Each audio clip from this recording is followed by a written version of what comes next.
As if losing tanks by the dozens and terrified conscripts by the hundreds on a daily level wasn't bad enough, Putin has now been betrayed by one of his own. And you won't believe this guy's getaway story and what he revealed about the maniacal Russian dictator. Here's the thing, when you're fighting a war, information is everything. The more you know, the more effective you'll be on the battlefield. And if you're looking for an edge over your enemy, the best intelligence often comes from the source you least expect. One such example hit global newsrooms just recently when a high-ranking defector from Vladimir Putin's inner circle decided enough was enough and escaped to the West. How did he do it? Why did he do it? And most importantly, what did he reveal about Putin the leader and the state of his forces in Ukraine? Join us today and find out. In mid-October 2022, Gleb Karakulov, a member of Putin's elite personal security service, concocted a daring plan. A graduate of Russia's Mezhaysky Military Space Academy, he had risen through the ranks of Russia's Federal Guard Service, becoming a captain and engineer in the Presidential Communications Directorate. Impressive technical skills rewarded Gleb with important jobs. Among them, he became responsible for arranging and providing secure encrypted communications to and from Putin's presidential and the Prime Minister's office on their foreign visits. This role exposed Gleb to a flood of classified information, as well as the routine and private affairs of Putin's inner circle. Let's put it this way, Gleb found himself smack in the middle of information central, and it was a prestigious, important job, but one that soon began to grate against his moral compass. For Gleb, the February 2022 invasion changed everything. By late 2022, Putin's ruthless tactics, Russia's changing fortunes, and the criminality demonstrated by average Russian soldiers in their deployments to Ukraine caused many Russians to begin quietly opposing the war. Gleb himself never participated specifically in Russia's military activities, but racked by internal guilt and aware he was implicitly supporting an authoritarian regime bent on executing its leaders' criminal orders, he found himself among this group disillusioned by the brainwashing, propaganda, and hypocrisy at every level of society. What this guy did next took no small amount of courage. Just 2 years from retirement from the FSB, Gleb made a monumental decision. He decided he wanted out. "I could no longer make compromises with myself," he later told interviewers. "I couldn't remain in the service of this president. I consider him a war criminal. Even though I am not directly involved in this war, it's no longer possible for me to carry out his criminal orders or stay in his service." It wasn't only Putin's behavior that put Gleb off. During his travels in the initial phases of the war, Gleb noted how casually his FGS colleagues talked about the bloodshed and devastation Russian soldiers were inflicting on Ukraine.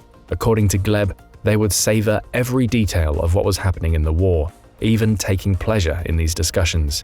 "I can't describe how disgusting and unpleasant it was," he continued. "I don't know, I had this feeling of total disgust. I decided to quit." We get it, Gleb, and we're with you on this. His decision coincided with Putin's September mobilization order that raised a new wave of Russian conscripts for frontline service in Ukraine. This posed a major problem for Gleb. He could terminate his contract, but if he left the service, he knew under the mobilization he would immediately become a reserve officer, consigned to the front after his discharge. He would not be party to a criminal war, on or behind the front lines. It was as simple as that. So with his decision made, what would he do next? The problem was picking the right moment. Gleb had an incredibly important job. Every time the Russian president or prime minister traveled anywhere, he would go ahead as the leader of an advanced team, with enough specialized communications equipment to fill a Kamaz truck. Over 13 years, Gleb made more than 180 trips, each ensuring Russia's political elite could safely communicate with their colleagues from anywhere in the world. Because of his routine travels, he decided the best time to escape would be when he was far from the Russian metropole, at least far enough to be near somewhere with an airport that could get him into a pro-Western country. But he had to pace himself. Timing was everything. In October 2022, the opportunity finally presented itself. Here's how he pulled it off, and it's genius. Russian heads of state were scheduled to fly to Astana, the capital of Kazakhstan, to attend a regional diplomatic summit. Naturally, Gleb went ahead to ensure Putin and his staff's communications were securely installed. It was there, however, where Gleb hatched his wily plan. On the final day of his business trip, he told his colleagues he wanted to go souvenir shopping after his shift. While there, he prepared the next phase of his plan, the getaway itself. When colleagues began texting him asking where he was shopping so they could meet up with him, he told them he had developed stomach cramps and needed to rest in his hotel room. Little did they know, Gleb was already on his way. That afternoon, he picked up his wife and daughter who had come to Astana under the pretense of visiting Gleb, took a taxi to the airport, and prepared to board a flight to Istanbul, Turkey. Gleb must have been feeling the pressure at this point. His colleagues would soon become suspicious. The minutes ticked by. The passengers prepared to board. And then, an unexpected announcement made Gleb's heart sink. The flight was briefly delayed. He had to act quickly. Knowing his colleagues would be looking for him, Gleb turned off his phone. There was no turning back now. An hour later, he boarded the plane with his family. Relief swept over him and his wife as the flight attendants sealed the door. He had made it, but he was now a wanted man. Gleb Karakulov's escape officially made him the highest-ranking intelligence officer in Russia's recent past to defect to the West. By the time he landed, his phone had been bombarded with messages asking him where he was and what he was doing. Others who had caught on labeled him a traitor. His FGS Operations Department officer tried to get in touch. Gleb never responded.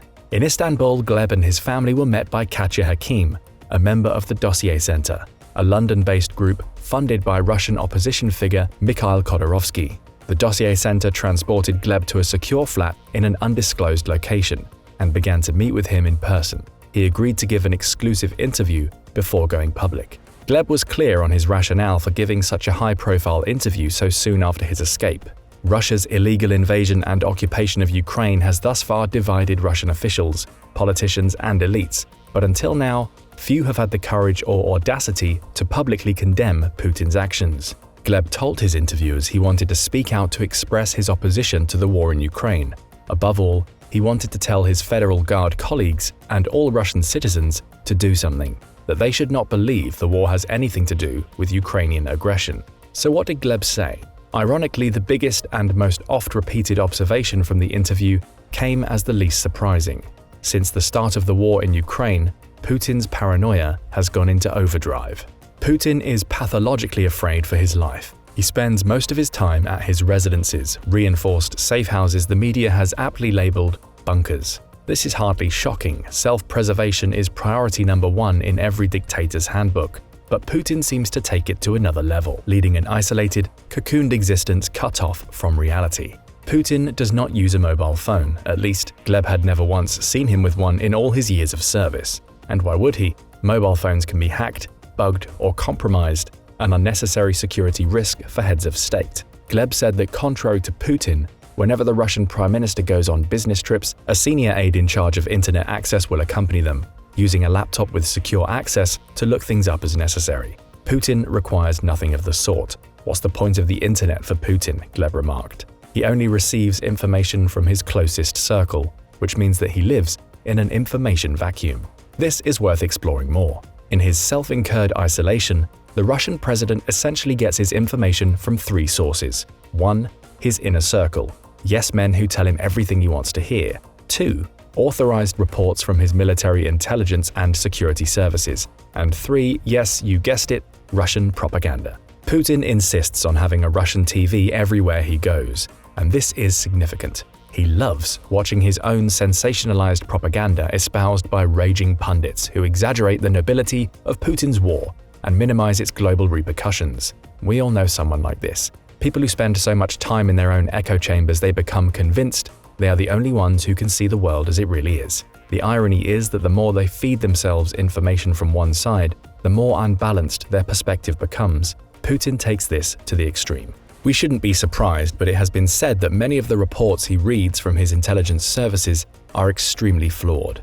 Allegedly, an FGS report issued before the war claimed the Ukrainian people would greet Russian troops as liberators. Something we now know turned out to be completely false, but this report was apparently a key factor in Putin's decision to invade to begin with, a misguided venture that has resulted in the deaths of hundreds of thousands of people with no end in sight. Putin's paranoia manifests itself in other ways too. According to Gleb, Putin is so self-isolating he continues to observe strict quarantine procedures, interweaving peak pandemic COVID precautions into his own personal security routine. We have to observe strict quarantine for 2 weeks before any event, even those lasting 15 to 20 minutes, Gleb said. There is a pool of employees who have been cleared, who underwent 2-week quarantine. They are considered clean and can work in the same room as Putin. When asked whether the staff questioned these measures, Gleb responded that everyone was a little perplexed as to why this is still going on, because everyone has been forced to get vaccinated. Everyone undergoes health screenings, monitors their health, and takes regular tests. I know that all of the president's aides take PCR tests several times a day. I have no idea why. He's probably just worried about his health. Perhaps Putin isn't wrong to be overly cautious. With millions of people who would gladly take his life, given the chance, there may be a method to his madness. But this is just the tip of the iceberg.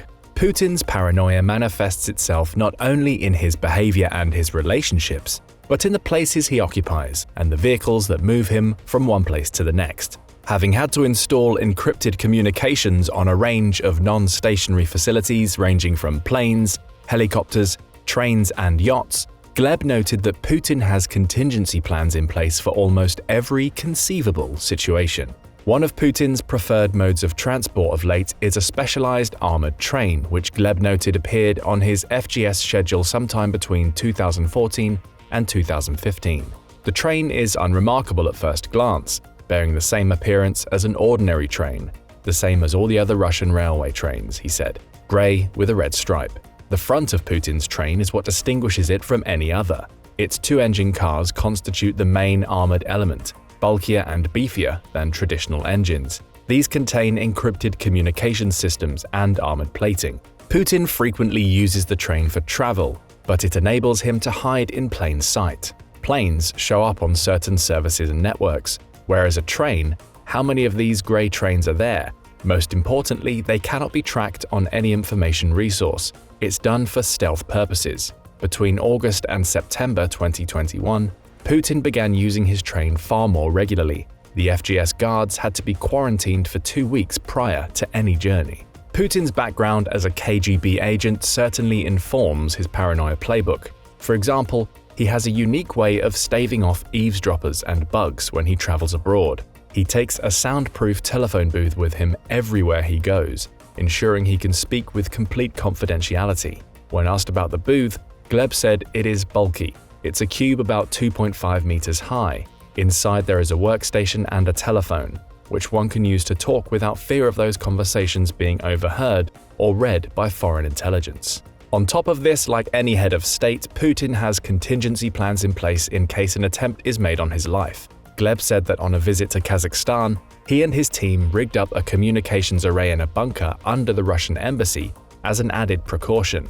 It's a kind of paranoia. You are on another state's soil, Gleb observed, questioning Putin's motives. The state is the summit's convener, providing all the security. The embassy territory itself is also guarded. Another precaution to ensure the president can be whisked to a safe location in a flash. Were a nuclear exchange ever to take place, Putin would likely take shelter in his airborne bunker, a modified 4-engined Ilyushin Il-86 jetliner known as the Flying Kremlin, or more colloquially, Putin's doomsday plane. The aircraft was designed during the Cold War to protect Russian leadership in a worst-case scenario. With in-air refueling capabilities, no external windows save those in the cockpit, and a modified radome, with a special communications array protruding from its fuselage, Putin's secure aerial command post is designed to withstand extreme weather and electromagnetic and nuclear blasts. The United States also has a 4-plane fleet of similar aircraft, most notably a modified Boeing 747 known as the E-4B Night Watch, kept fueled and ready for any situation. One of the most interesting observations was how Putin likes to make it look like he is more active than he really is. Ever since the war began, the Russian president has spent more and more time locked away in his secure residences in St. Petersburg, Sochi, or Novgorod. Interestingly, each of his offices in these locations is designed to be identical, so that Putin can appear to be in one place, but really work from another. There were times when I know he was in Sochi. The TV is on in the background, the news is on, and they show him conducting a meeting in Novo Ogariovo. So I asked a colleague in Sochi, has he left already? No, he says, he's still here. The guy used to joke that when Putin was in Sochi, they would deliberately pretend that he was leaving. They would bring a plane, a motorcade would set off, while in actual fact, he would stay in Sochi. I mean, the guys would talk about it, almost laughing. This is a ruse to confuse foreign intelligence in the first place, and secondly to prevent any attempts on his life. Speaking of Putin being active or not, with all the rumors about his health decreasing over the past few years, you may be wondering about his physical shape. Here's the scoop. One of the informant's most surprising revelations has to do with Putin's physical fitness. Many have long suspected that Putin has been in bad shape. Videos showing the Russian president's unnatural arm and leg twitching and alarming facial expressions fuel the fire of speculation. Some believe he has early-onset Parkinson's disease. Others posit it as blood cancer, but Gleb cast doubts on these claims. I can tell you that I went on many business trips with him, and he went on many trips before 2020. After that, he stayed in his bunker and maybe made just 1, maximum 3 business trips a year. Given the fact that there have been many business trips, only 1 or 2 were cancelled because of his health. When asked to clarify, Gleb added that over a span of 13 years since 2009, just 2 back-to-back business trips were cancelled owing to illness. He is in better health than many other people of his age, he said, citing his annual medical checkups. Vladimir Putin is probably not going to die anytime soon, a dossier center analyst told a CNN reporter. Gleb spoke to Putin's work ethic. He is a hard worker, sometimes working until 2 or 3 a.m. on business trips and holding meetings abroad in the middle of the night to coincide with daytime hours in Moscow. Okay, so far we've learned a lot about the Russian dictator and his creepy little habits. So what does this lunatic actually have planned for Ukraine? Gleb confessed that while he believed Putin would do something in Ukraine, he never believed it would evolve into a full-scale war. To him, something happened. The energetic and active former head of the FSB and prime minister turned president, once involved in global affairs, suddenly shut himself off from the world in 2020, erecting all kinds of barriers, the quarantine, the information vacuum. His reality became distorted.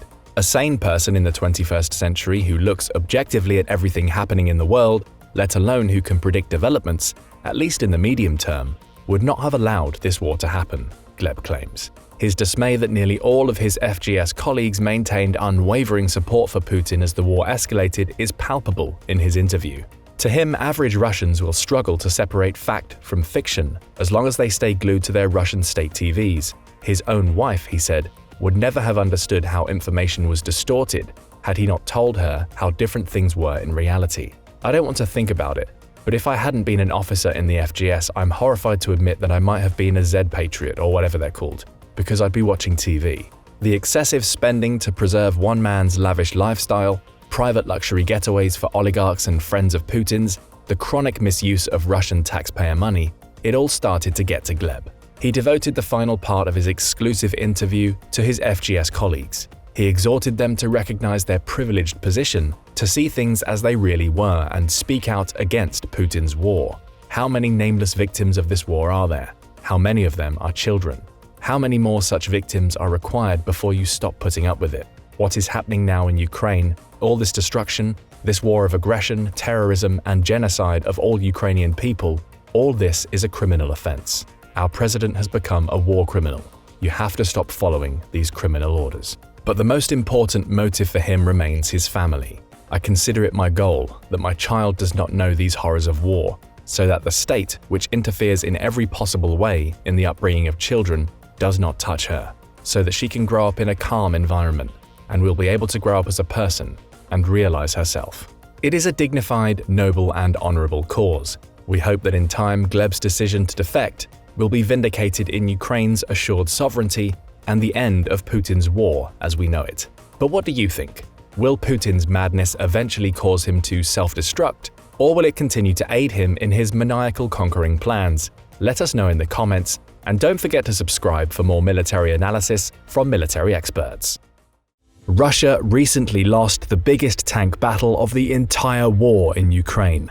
Could it mean the beginning of Putin's defeat? This bloody battle over the small coal mining town of Vuhledar was part of the still ongoing struggle over the larger Donbass region. Vuhledar lies about 40 miles southeast of the city of Donetsk, near the pre-invasion line which divided Ukraine from the self-declared Donetsk People's Republic. And since the start of the year, Vuhledar has become a killing field for Russian armor, with the largest tank battle of the entire war taking place there over the span of 3 weeks. In that time alone, Russia lost over 130 tanks and armored vehicles, forcing Putin to rely on mass infantry assaults to try and retake the position. This was a serious blow, especially since tank warfare has been heavily mythologized in Russia since World War II and has also become symbolic of the broader conflict in Ukraine. And the Battle of Volodar showed yet again that the Russian military has some massive issues that won't be fixed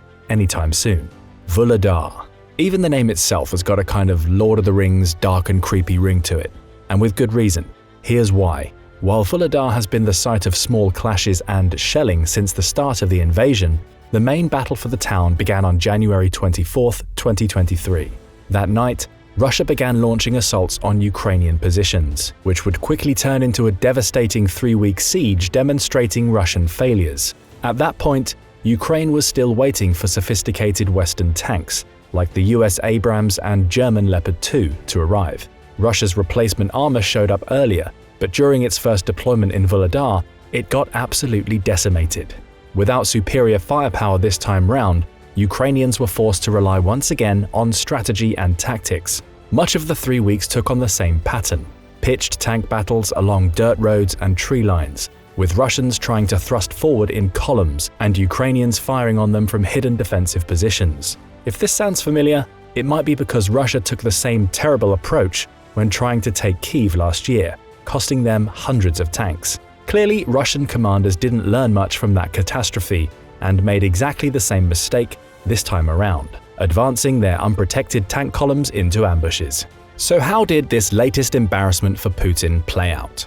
Because the terrain around Volodar is hard to defend, consisting mostly of flat, open plains and light woods, it is hardly ideal for stopping a major assault. But Ukrainians used the terrain to their advantage and applied doctrines of combined arms warfare, which Russian war planners clearly haven't picked up on. The key to Ukraine's victory in the Battle of Volodar was in forcing Russia to fight on their terms. This meant limiting the battlefield and forcing Russian troops to attack where Ukraine wanted them to. To do so, the Ukrainian military placed hundreds of tanks and anti-personnel mines in the fields outside of Volodar. Due to the flat landscape and lack of cover, any Russian minesweepers were immediately targeted with artillery fire. But Ukrainian troops didn't just put mines everywhere. Instead, they left clear corridors between the minefields, only large enough for 2 or 3 Russian tanks at a time to roll through. If the tanks moved at all from the cleared path, they risked having their treads blown off, leaving them totally exposed to artillery strikes. But rather than try an alternate approach to get around the mines, Russian commanders made one of the most basic mistakes in all of warfare: attacking exactly where their enemy wanted them to. When Russian commanders ordered their tanks into battle along these unmined paths outside Volodar, it left them incredibly vulnerable to the same ambushes Ukrainians have employed since the start of the invasion. Hiding in covered positions near the tank columns, Ukrainian hunter-killer teams set up anti-tank missiles on both sides of the kill zone. Without triggering the anti-tank mines, these teams were able to cross the minefields and dig themselves into strategic positions, often hiding in bushes or abandoned buildings. From there they could fire and retreat with little fear of being hit by tank fire. The main tools Ukraine employed for this stage of the ambush were the domestically produced Stugna P and the American-made Javelin, both deadly anti-tank missiles or ATGMs. Sometimes called the Skiff, the Stugna P is a less advanced system, but can still pack a serious punch against unlucky tanks. The Stugna is somewhat clunky, weighing about 60 pounds, and relies on manual guidance, requiring its operator to maintain line of sight on the target while the missile is still in flight. But even with these limitations, the Stugna has shown it can be deadly, with a range of up to 3 miles and tandem high-explosive anti-tank or high-explosive fragmentary warheads capable of penetrating modern composite tank armor. The Javelin has proven to be even more successful at obliterating Russian tanks. Manufactured by American defense giants Raytheon and Lockheed Martin, the Javelin has an effective range of more than 8,000 feet and employs a fire-and-forget targeting system, allowing its operator to flee to safety after firing. Once in flight, the Javelin's missile locks onto the infrared signature of its target and flies in one of 2 flight modes: top attack or direct attack. While its direct attack mode is similar to the Stugna, the Javelin's top attack mode has proven to be the most deadly against Russian tanks. In this configuration, the missile travels in a high arc, coming down on the top of the least protected section of the tank, just above its barrel. Like the Stugner, the Javelin also features a tandem warhead charge, using a smaller initial blast to penetrate hundreds of millimeters of armor, while the second charge creates a cone of superplastically deformed metal, which can shred the inside of a tank like paper. Both of these ATGM systems were put to good use outside of Volodar. Among these responsible was Lieutenant Vladislav Bayek, the deputy commander of Ukraine's 1st Mechanized Battalion of the 72nd Brigade, which inflicted much of the damage on Russian armor. Working out of a bunker in Volodar, Lieutenant Bayek used a drone to spot the first column of 15 Russian tanks and armored personnel vehicles. "We were ready," he said. "We knew something like this would happen." The Russian officers, meanwhile, clearly did not. Lieutenant Bayek waited until the tanks were strung out between the mined fields before ordering a lightning ambush with the command, "To battle!" Stugner and Javelin operators hiding in the tree lines along the fields opened fire, as did hidden artillery positions further from the road, using American M777 and French Caesar howitzers. Each team was assigned a different section of the Russian column to fire on, focusing on the front and back vehicles first to create a bottleneck. The result was devastating. Tanks in the column attempted to turn and escape the ambush, only to blow up on the mine-laden shoulder of the road. In turn, each destroyed vehicle made it harder for the rest of the column to escape, with blown-up vehicles forming their own roadblock. At that point, Ukrainian artillery would open fire on the trapped tanks, killing the Russians who tried to flee from their trapped vehicles. It ended in obliteration. For 3 weeks this pattern repeated itself, with Russia losing more and more tanks and, incredibly, refusing to change tactics. At one point, Russian tanks became so stuck that Ukrainians were even able to call in a strike by a HIMARS rocket system, usually only effective against stationary targets like ammunition depots. Ukraine also made excellent use of its own older tanks as well. Because they couldn't outgun the Russian armor head-on, Ukrainians dug their tanks into hidden defensive positions. Some were concealed with bushes and camouflage netting, while others were actually buried in the soil, leaving only their turrets. While not effective against top-attack munitions, these dug-in defensive positions dramatically increased the survivability of Ukraine's tanks from head-on fire. And because Ukrainians knew exactly where the Russian tank columns would advance, they were able to range the entire approach for their hidden tanks and artillery. This allowed them to make strikes onto predetermined firing points with high levels of accuracy, and not waste their limited ammunition. During each ambush, Ukrainian tank crews also used a range of extremely clever tactics to problem-solve and avoid having their positions detected. The tanks couldn't wait with their engines turned on without giving themselves away through thermal signature or engine noise, but needed to stay warm to be quickly fired up for combat.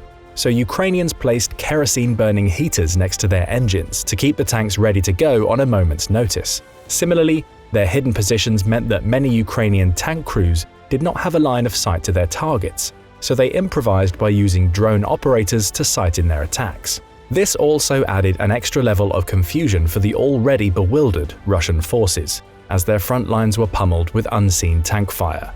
Their own tanks couldn't locate where to return fire, leaving them essentially blind and helpless. If the Russian columns managed to escape the mines, ATGMs, artillery, and hidden tank positions, Ukraine just used drones to shift their firing positions to fleeing troops and vehicles. And for any tanks that actually managed to retreat back through the kill zone, Ukraine had yet another deadly surprise waiting.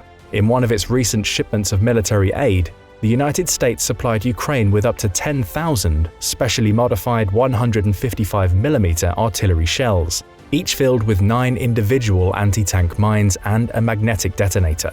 Known as Remote Anti-Armor Mine Systems, or RAMs, these terrifying weapons were used to mop up any surviving Russian tanks. When a fleeing column would exit the rear of the kill zone, another group of hidden Ukrainian gunners opened fire on their rear, once again trapping them with a rain of anti-tank mines. By employing this strategy again and again against Russians who refused to try other approaches, you can see how Ukrainian defenders destroyed over 100 tanks and armored vehicles in a matter of weeks around Volodar. After a few successful ambushes, it also became clear to Ukrainian commanders that the Russians are running out of experienced tank crews and commanders alike. One Russian tank commander captured outside of Vuhledar turned out to be a medic who had been given a brief crash course and then sent to the front lines. Because successfully operating even an older tank takes several months of specialized training, there was little chance that the former medic would do anything but get himself killed or captured. And this wasn't a one-off, but a repeating pattern, with almost every Russian officer captured near Vuhledar having little to no experience in battle. And incredibly, the tank crews these officers were commanding appeared to be even greener. Most were made up of recent conscripts who had, at best, a passing familiarity with whatever vehicle they were operating.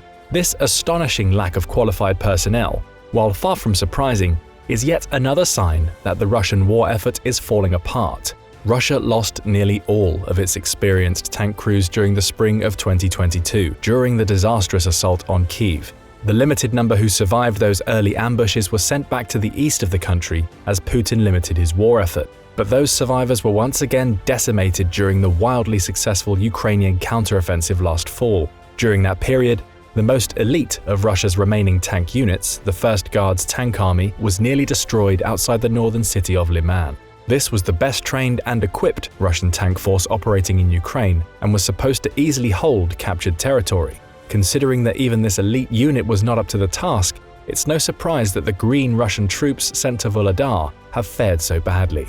This is a sharp contrast with Ukrainian forces, many of whom were green and terrified when they were drafted or volunteered to defend their country last February. Even though many of those defending Vuhledar were relatively recent recruits, they learned on the go and didn't make the same mistake twice. Most of Ukraine's most experienced tank crews are currently elsewhere in Eastern Europe, learning to operate the advanced Leopard 2 and M1 Abrams tanks. Yet even the relatively untested troops defending Vuhledar were able to pull off another staggering victory. This is a pretty clear indication that the war has decisively turned in Ukraine's favor, both in terms of equipment and personnel. It's also yet another reminder of just how poor Russian military doctrine and planning is turning out to be, as neither field officers nor top military brass seem able to learn from past mistakes. Part of this difficulty likely comes from the very structure of the Russian military, which is made up of multiple, independently commanded parts. This lack of a unified command structure has plagued Russia for years, and appears to be at least part of the reason why new conscripts are not warned against walking into obvious ambushes. Similarly, the seasoned troops which should theoretically be spearheading such an assault appear to be in much worse shape than expected. A recent intelligence report from the UK found that Russia sent another elite unit, the 155th Naval Infantry Brigade, into the fighting around Vuhledar. This force is supposed to be among the deadliest in Russia, and was utilized in the largest battles last year, but the 155th suffered so many losses that even before Vuhledar, it was on its third personnel restaffing since the start of the war. As a result, this supposedly first-class fighting force is now staffed mostly by fresh recruits. Adding to the dysfunction is the fact that the 155th was apparently not being sent into combat together, but instead broken up into smaller units and integrated with other commands. Rather than the desired effect of boosting other units' battle readiness, the decision simply made the 155th entirely ineffective. It certainly doesn't help that Russia is rapidly running out of precision-guided munitions and other war supplies. As a result, Russian forces were unable to eliminate the Ukrainian artillery and ATGM positions before their assault on Vuhledar, assuming they could force their way into the town regardless. Another reason behind Russia's repeated failures in Vuhledar and elsewhere relates to its heavy use of private military contractors, or PMCs. The most notorious of these is the Wagner Group, headed by Putin confidant Yevgeny Prigozhin. Putin's reliance on Wagner and other groups, as well as the rampant corruption in Russia, has led to a scenario where each is directly competing for the spoils of war. Vuhledar is near two massive coal mines, one of the main reasons why Russia has spent so much time and blood trying to take the town. But since its resources would only likely be given to one PMC, there is a strong incentive to fight over spoils. So at Vuhledar, the official Russian military, the Wagner Group, and the Patriot PMC, controlled directly by Defense Minister Sergei Shoigu, have all been competing to make the town their own. As a consequence, none of these groups shared information over the potential ambushes, each hoping that the other would take most of the casualties, leaving them free to take over and plunder the town. Controlling the near 70 million tons of coal underneath Vuhledar would make either Prigozhin or Shoigu far wealthier than they currently are, giving them $1 billion reason not to cooperate. Of course, this dynamic isn't great for an effective fighting force, and has left Russia at a significant information disadvantage. There's another political dimension to Russia's failure in Vuhledar as well. It's clear to pretty much everyone but the Russians that the smart move would have been to move elsewhere and avoid the potential of mines and ambushes. Yet Russian commanders have insisted on bizarre pitched assaults, possibly because of Putin's desperate need for a political win. Anywhere Russian forces have been ground to a halt, the political importance of not appearing to lose a battle has come to outweigh the strategic importance of withdrawing and maneuvering around static defenses. Doing so would be yet another signal of weakness, especially to Putin's most hardline supporters of the invasion. But even so, after the staggering loss at Vuhledar, cracks are starting to show. Russian military bloggers, a vocally pro-war group, have fiercely criticized the endless failed tank assaults. Grey Zone, a Telegram channel close to the Wagner Group, posted in early March that relatives of the dead are inclined almost to murder and blood revenge against the general who was in charge at Vuhledar. And while the Ukrainian armed forces can be glad of Russia's staggering incompetence, we should never forget the terrible price paid by places like Vuhledar. By the end of the Russian assault in February, the town's deputy mayor stated that Vuhledar was destroyed, with 100% of the buildings damaged. Of the town's original population of 15,000, less than 500 remain, mostly squatting in ruins and collecting rainwater to drink. While there is no doubt that the battle was a tactical victory for Ukraine, it will also take many, many years before anything can be rebuilt. In any case, it is more than clear that the war's trajectory has changed in Ukraine's favor, and that Russia cannot suffer too many more defeats like this one. But what do you think? Was Vuhledar a turning point in the war? And will Russia's repeated failures eventually doom Putin's ambitions? Let us know what you think in the comments section below. And don't forget to subscribe for more military content and analysis. Remember that time Putin managed to lose an entire battalion trying to cross a small river during his offensive operations in eastern Ukraine? As Ukraine prepares to embark on similar operations with the goal of severing Russia's supply lines, cutting the land bridge connecting occupied Crimea and Russian positions further east, and causing a general Russian collapse, it's time to take a closer look at what exactly went down in the Battle of Bilohorivka. On May 12, 2022, just 3 months after Russia's unprovoked invasion of Ukraine, drone footage was released to the public by the Ukraine Armed Forces, revealing a small portion of the Siverskyi Donets River winding its way through Bilohorivka in Ukraine's eastern industrial heartland. The footage revealed the aftermath of a lopsided encounter. Dirt roads approached the river from both sides. On them, the burnt-out hulks of several tanks and armored vehicles are clearly visible. Partly submerged and arcing halfway across the river, a wrecked Russian pontoon bridge attests to the tactical objectives that the Russians had in mind. River crossings in any war are among the most risky maneuvers. This one, conducted by Russian military officials under a lot of pressure to achieve the Kremlin's tactical objectives in the Donbass, was haphazardly planned and even more haphazardly executed. With the intention of striking Lyman, a city of 20,000, some 17 miles west, the Russians installed a lightweight pontoon bridge over the muddy waterway and in early May began their attempts to transfer an entire battalion tactical group to the other side. Ukrainian forces of the 17th Tank Brigade caught them in the act. According to a Ukrainian engineer and EOD officer, his unit could see the Russians massing on the other side of the river. As early as May 6th, his commander asked him to conduct a forward reconnaissance mission along the river to gauge the enemy's intent. The next day, he and a recon unit went to the area of Hrihorivka and Bilorivka to get a first-hand look. It did not take long for the engineer to get a sense of what was happening. Given the river's not insignificant current, he predicted the Russians would have to deploy motorboats to build the pontoon bridge. Since such bridges were mostly modular and could be trucked to the front in large sections, it would, he predicted, take them 2 hours at least to finish the job.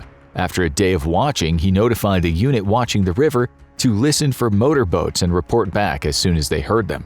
This last warning was prescient, since visibility, he claimed, was horrible. Compounding the fog already in the area, the Russians had set parts of nearby forests on fire and deployed massive smoke screens to conceal their actions. The observers had to hear the boats, he reiterated.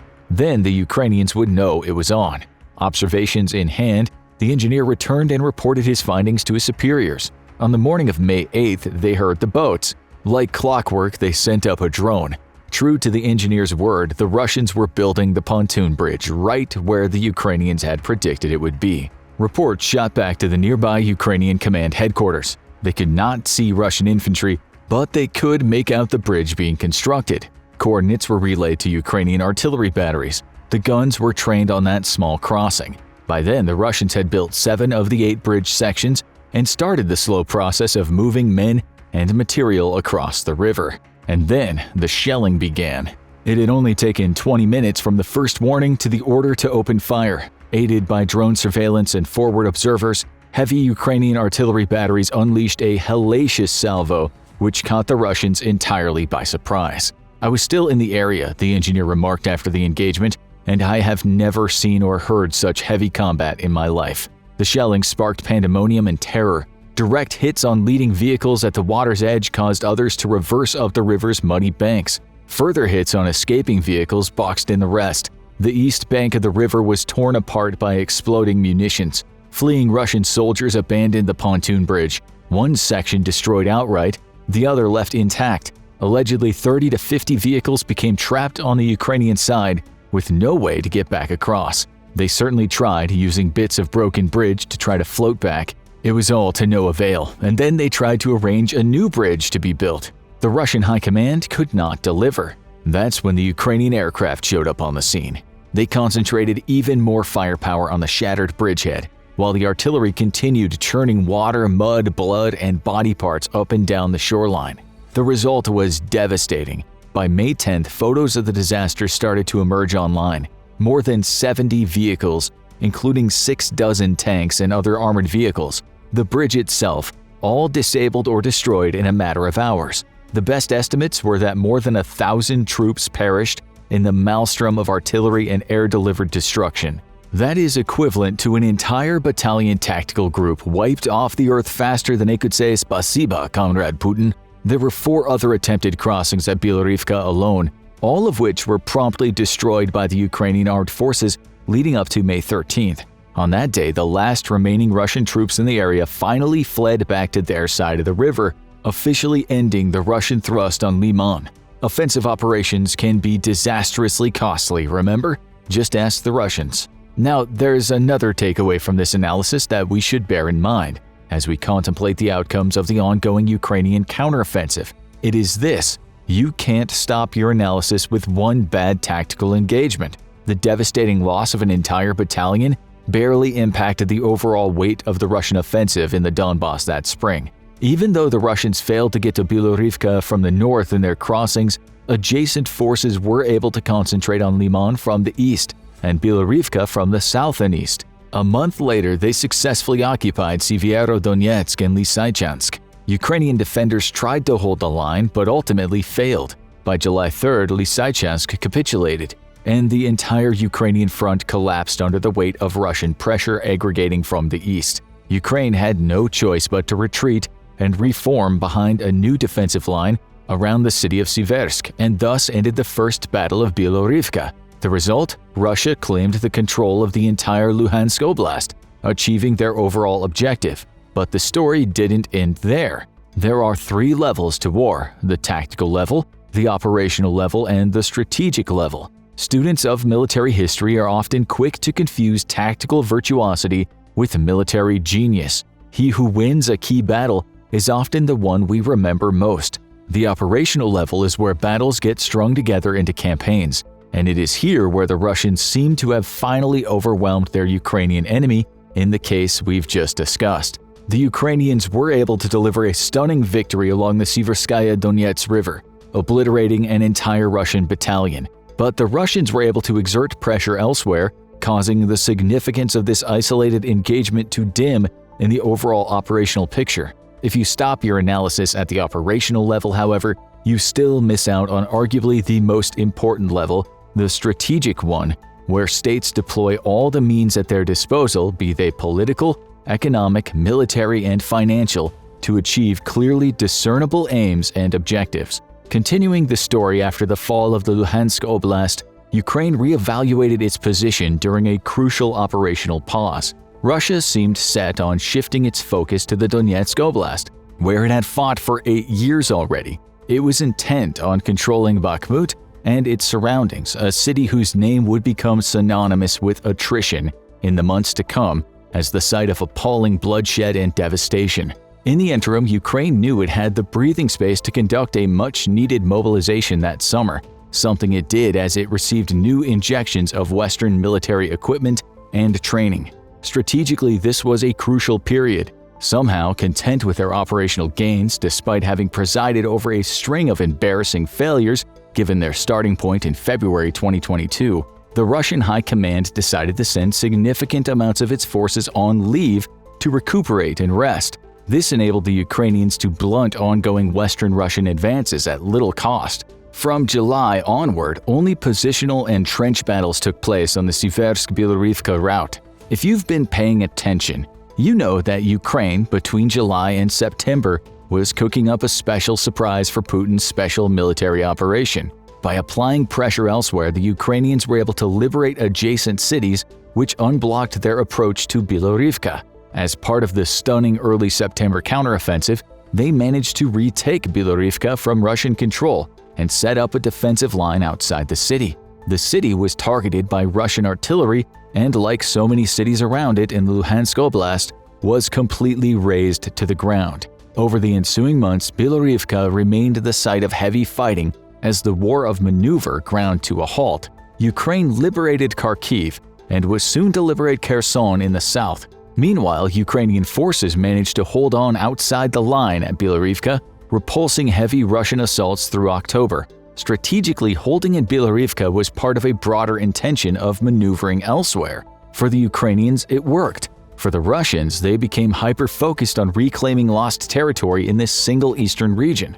After a dogged fight to recapture Bilorivka in November by the Wagner Group and the 6th Cossack Regiment of the Luhansk People's Republic, they trained their sights on Soledar and Bakhmut, central nodes just 50 kilometers to the south, where, as we all know, Russian and Ukrainian forces became bogged down in a winter of heavy attritional battles.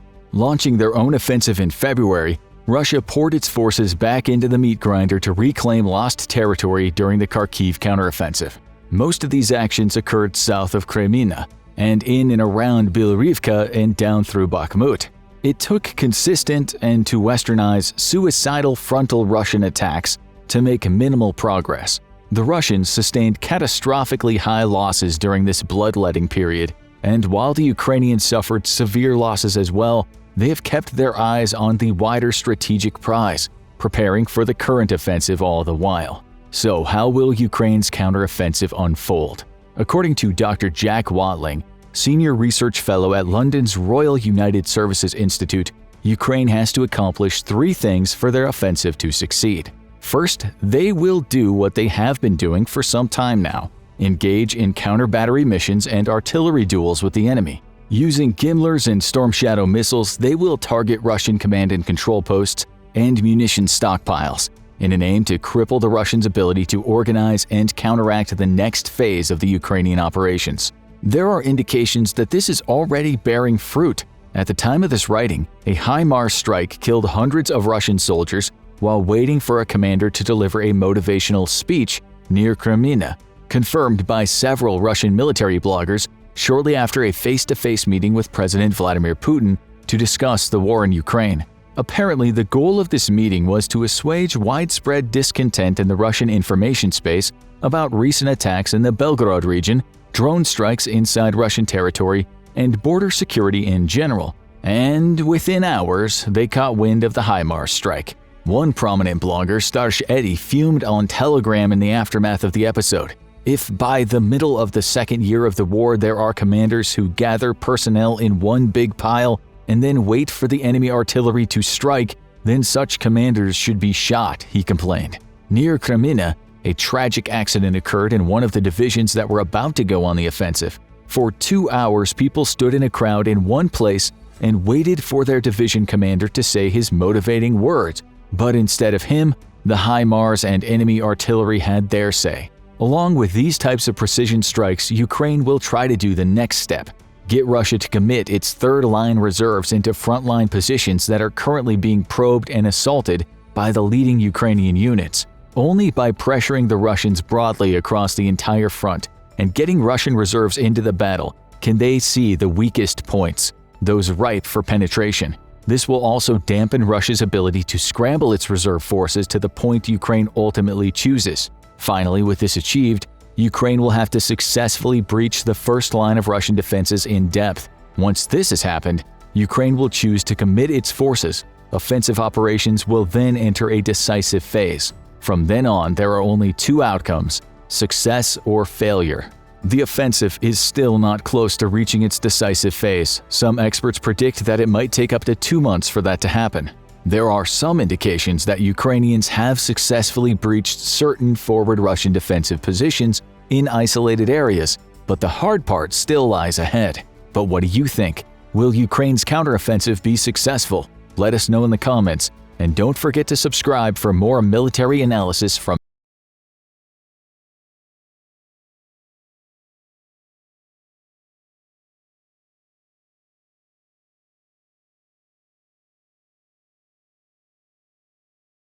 fight off a superpower. When Russia invaded Ukraine in February 2022, many observers and analysts assumed the war would be over quickly. As Russian troops massed on the border, stormed into the country and laid siege to Kyiv, it seemed like only a matter of time until Vladimir Putin was in control of his smaller neighbor. But against the odds, Ukraine's armed forces defended their territory and began to win victory after victory. How did they do it? All year, social media has been filled with home videos of the many ways that soldiers and civilians alike have countered the bigger, better equipped Russian military. One of these has been repurposing salvaged equipment from defeated Russian forces, old Soviet leftovers, and even abandoned civilian homes. This has long been a tactic of underdogs in war, but here's how Ukrainians have taken the practice to a whole new level. Since the beginning of the conflict, large amounts of machinery have been left behind, captured, or shipped into the country. Now, in scenes resembling the weaponized steampunk vehicles from the movie Mad Max, Ukrainian soldiers have turned a range of civilian cars, trucks, tractors, and dune buggies into fearsome tools of combat. Armed to the teeth, these quickly constructed weapons have been inflicting some serious damage on Russian troops all year long. Valuable against both tanks and aircraft, they can function in nearly any condition, firing and racing away before they can be targeted. Civilian vehicles mounted with firepower are nothing new. In fact, they've been around almost as long as cars themselves. But the modern variety, known as technicals, were pioneered in places like Afghanistan, Libya, and Somalia during the 1990s. Originally a tool of armed groups without access to proper military hardware, they became a tool of governments during the early days of the US-led war on terror. US and British special forces began using technicals extensively to counter the Taliban in Afghanistan, as they could navigate places with little to no infrastructure. Gradually, the technical became a key part of special operations, while also retaining its value to less equipped forces. But with sufficient military hardware at their disposal, why are Ukrainian forces utilizing technicals? While most lack the armor of a tank, technicals are fast and cheap. This makes them perfect for waging asymmetric warfare against a stronger enemy. They also do well in hard-to-reach areas, since technicals are much easier to find parts for and repair than traditional military hardware like tanks or Humvees. The war has left Ukraine filled with vehicles, many perfect for conversion into these deadly machines. And while they've recently stepped up their efforts, the story of Ukraine's creative technicals goes all the way back to 2014. After Russia annexed Crimea that year, Ukraine's volunteer battalions began to assemble a fleet of homemade war vehicles. These were often put together in abandoned industrial warehouses. Using scrap metal and old Soviet parts, the battalions began to retrofit everything they could get their hands on in preparation for more Russian aggression. Many of their early models resembled reinforced tanks, focusing on extremely heavy armor over mobility to try and hold a precarious front line. But as the prospect of a full-scale invasion loomed, Ukraine's production of light technicals greatly increased. When full-scale war finally arrived, millions fled their homes, fearing for their lives. The exodus left a huge collection of cars, trucks, tractors, and other automotives abandoned across the country. Many more modern vehicles were also donated from abroad, including armor-plated pickup trucks and SUVs. In the weeks after the invasion, dozens more small, crowd-funded factories were established inside and outside Ukraine's borders. There, volunteers attach weapons and armor plating to technicals and send them to the front line. While it can slow the cars down, The extra layer of armor on a technical is crucial as it can save those inside from shrapnel or other deadly hazards. Among the most successful of these retrofitting operations is Cars for Ukraine, run by Ivan Oleski, a 25-year-old esports analyst originally from Kherson. Started in March, his venture has created dozens of technicals from cars around Europe. They can purchase each truck for under $6,000 and quickly transform them into fearsome weapons of war. Each is also a statement of patriotic intent, painted with a Ukrainian flag and a now popular slogan from early in the war, "Russian warships, go f*** yourselves." But this is just one among dozens of operations, many of which are using extremely innovative designs for their technicals. While almost anything with wheels can be made into a technical, they have traditionally been constructed from light flatbeds and pickup trucks. Mitsubishi L200s are reportedly among the most desirable cars for technicals in the Ukraine, along with the Ford Ranger and Toyota Hilux models. All of these are known for their durability and easy handling. This is crucial for quickly escaping enemy fire and navigating areas with unpredictable terrain and weather conditions. Ukrainian technicals have also been seen sporting a massive range of weaponry, including machine guns, drones, and multi-rocket launch systems. Many of these were taken from defeated Russian forces. This has led to some eye-catching results all across the internet. A recent taunting video from Ukraine's defense ministry shows a Russian helicopter rocket launcher attached to the back of one such Mitsubishi truck. In another instance, a dilapidated Soviet-era Volga sedan was mounted with a remote-controlled 14.5mm heavy machine gun. While both the car and machine gun are dated, they have been integrated with the modern remote control system. Clever designs like this have helped Ukraine reduce its battlefield casualties, while inflicting substantial damage on the often unprepared Russian military. Another group of soldiers were filmed using an automatic Soviet 2B9 Vasilek 82mm mortar from the back of a farm truck. The Vasilek is usually based on a small, wheeled carriage and can rapidly fire armor-piercing shells with 75-gram warheads capable of penetrating 100mm of plating. While Soviet weapons like these are decades old, they can still dish out punishing firepower. This is especially true when mounted on a technical, giving the mortar far more versatility than the standard ground-based model. Others are more flashy, like this BMW technical, complete with a Ukrainian-themed paint job and truck-mounted machine gun. And it's not just domestic and Soviet-made weapons either. Western military support has also given Ukraine hundreds of powerful modern weapon systems like Stingers, howitzers, and Javelin anti-tank missiles. Ukrainian soldiers have been making the most of this new equipment. One unit has been using a flatbed technical to transport mobile anti-aircraft teams armed with Stingers. After spotting a target, the soldiers can be seen quickly dismounting, firing, and returning to the vehicle to make their getaway. Another creative unit applied the tactic to the ground, making their Peugeot truck into a mobile hunter-killer anti-tank platform using javelins. The key feature of all of these models is their ability to quickly escape, before Russian artillery can target them with retaliatory strikes. But it doesn't end there. Recently, it seems that Ukrainian technicals have also moved beyond regular civilian vehicles. Pictures and videos have emerged of soldiers using heavily armored dune buggies, painted in dark green camo and studded with weapons. Several of these vehicles were recently seen near the strategic city of Izium, complete with Stugna P anti-tank guided missiles attached to the roof. The Ukrainian-designed Stugna system has a range of over 3 miles, and its missiles can be remotely guided by console or laser-targeted manually. They can also carry many different types of warheads, including tandem-style rounds designed to break tank armor, high-explosive fragmentation, and even thermobaric payloads. The Stugna is usually fired from a tripod on the ground, requiring 2 to 4 soldiers to reload and move the unit, but mounting the anti-tank weapons on a technical gives them far more flexibility, allowing them to be used for hit-and-run missions. But Ukraine's ingenuity doesn't end there. A similar domestically produced missile system, the RK-3 Corsair, was seen on a buggy in another part of the country earlier this summer. Usually ground-based like the Stugna, Corsair systems have a range of 1.5 miles and can also use a range of different shells. Even lighter than pickup trucks, these deadly dune buggies have become invaluable to Ukrainian troops as the war has moved into the eastern part of the country. Many other rocket launchers have also been spotted on Ukraine's buggies, including dated Soviet weaponry. For instance, one video shows a buggy covered in camouflage netting firing a 9M111 Faget wire-guided missile system. These buggies themselves are pretty badass too. They appear to be from a range of models. Some are likely modified versions of the Ranger or MRZR models produced by US defense contractor Polaris. In their off-the-shelf form, these vehicles are intended for reconnaissance and logistics missions rather than open combat. Depending on the model, the Polaris dune buggies have over 100 to 200 horsepower and over a 2,000-pound payload capacity.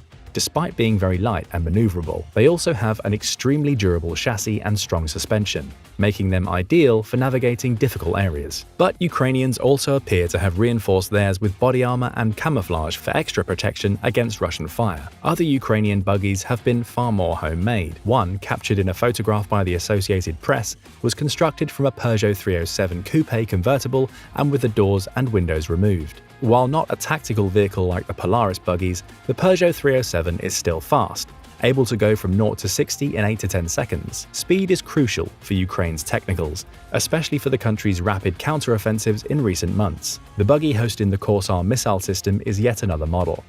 This variety of buggy also seems to have been domestically manufactured. It has 2 seats in front and a cargo platform at the rear of the vehicle, fitted with a tripod and optics for the Corsair missile system. On the road, 2 missiles are carried in storage boxes at the back for easy retrieval and use. But how have these strange-looking dune buggies and other technicals helped Ukraine hold its own against Russian tanks and artillery? Early in the war, they played a part in helping Ukrainians repel Russia's initial push into Kyiv. Their high maneuverability proved much better at urban combat than cumbersome tanks. And after the Russian offensive failed, the fighting moved east, shifting into a heavy artillery war in the Donbass and Luhansk regions. For a number of reasons, technicals have been even more important in this context. Despite its battlefield victories, Ukraine has been heavily outgunned by Russia all year. While this has started to change thanks to the influx of Western weaponry, Russia's enormous guns can still easily destroy slow-moving and immobile targets. But by attaching their firepower to technicals, Ukraine has made their artillery much harder to destroy. Another advantage has to do with geography. While the eastern part of Ukraine is relatively flat, it is crisscrossed with rivers and has fewer major roads than the west. This means that much of the fighting is taking place in the countryside, where technicals have a substantial mobility advantage over tanks. Russian tank losses have been enormous, and by mid-October they had lost nearly 1,400 tanks, averaging nearly 10 a day. Ukraine's inventive use of technicals has contributed to these startling numbers. Whatever course the war may take this winter, it seems likely that technicals will remain a key part of Ukrainian operations due to their speed, flexibility, and low cost. While they certainly look like something out of a dystopian universe, these vehicles have proven themselves to be extremely effective in real-life combat. And just as they have gotten more inventive since the beginning of the war, Ukraine's technicals will probably keep evolving as they receive new and more lethal weapons from the West. But what do you think? How valuable have the technicals been to Ukraine? And will they keep being used and upgraded? Let us know in the comments section below. And if you want more military analysis from military experts, make sure you subscribe.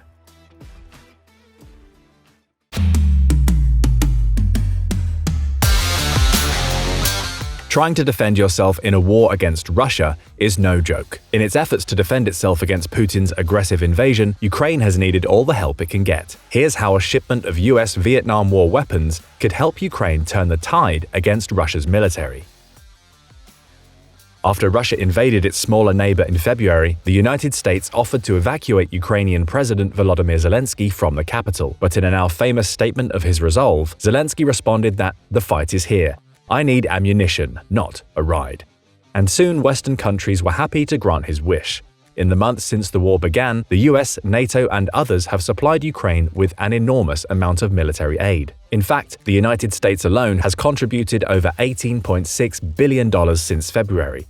This has mostly taken the form of lethal modern weaponry, including the high-mobility artillery rocket systems, or HIMARS, Javelin anti-tank missiles, self-destructing Phoenix Ghost drones, and many others.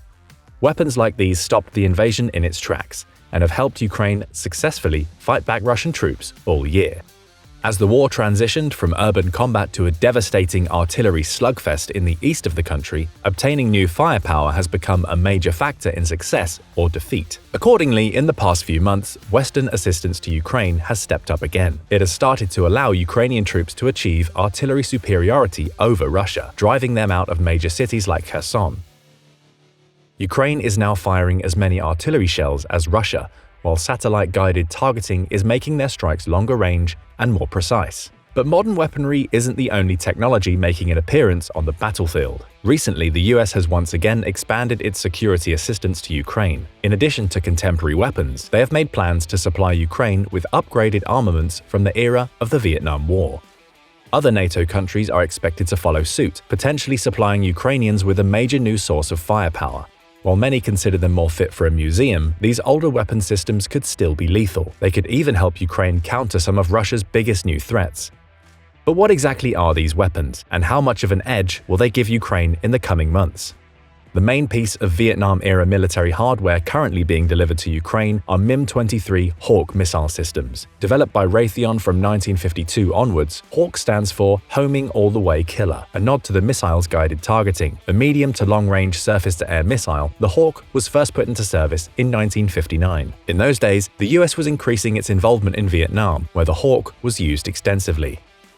Designed as a more mobile counterpart to the even older MIM-14 Nike Hercules missile, the Hawk emphasized portability over range and altitude. Full of complex components, the original system was also notoriously unreliable and prone to breakdowns. It had a kill-shot probability of just over 50% and an average time of only 43 hours between repairs. Because of this, the US military spent decades updating the Hawk missiles, partially through the addition of a semi-active radar homing guidance system. This radar upgrade vastly improved the Hawk's accuracy, and the new model, known as the Improved Hawk or iHawk, entered service in 1971. Over the next 20 years, the iHawk continued to be upgraded with the addition of electronic jamming measures and new warheads for use against short-range targets. These chances increased the iHawk's kill-shot percentage to over 85%, making it into a potent weapon. The models being sent to Ukraine are slightly older, but can intercept aerial targets 45 to 50 kilometers, 28 to 31 miles away, at an altitude of 65,000 feet, 20,000 meters. Using solid fuel propellant, the Hawks can reach a maximum speed of Mach 2.4. Each missile is roughly 1,300 pounds, 600 kilograms, and 17 feet, 5.2 meters, in length, with a 119-pound fragmentation warhead that can deal some serious damage. Hawk missiles are definitely outdated. They were retired by the US Marine Corps in 2002 and replaced by the more powerful Patriot system even earlier. The US has so far refused to send Patriot missiles to Ukraine, since doing so would require US soldiers on the ground to operate. Even so, Hawks are a serious upgrade to the Stinger missiles Ukraine has been given so far. While Stingers can be carried by a single soldier, they have far less range and destructive power. In contrast, Hawk missiles are better known for shooting down higher-altitude Russian fighter jets. They can also more effectively counter the Iranian-made Shahed kamikaze drones, which Russia has been using to wreak havoc on Ukraine's cities. The main advantage of the Shahed drones is that they are cheap and numerous. Russia has reportedly ordered over 2,400 of them from Iran. The drones are fired in groups, so even if most are shot down, a few can usually get through to dive bomb their unlucky target. Considering Ukraine only has so many surface-to-air missiles, there is a high chance that this keeps happening. And since each Shahed drone costs only $20,000, it's a waste to destroy them with powerful air defenses like the long-range NASAMS missiles, which can cost over $1.2 million per shot.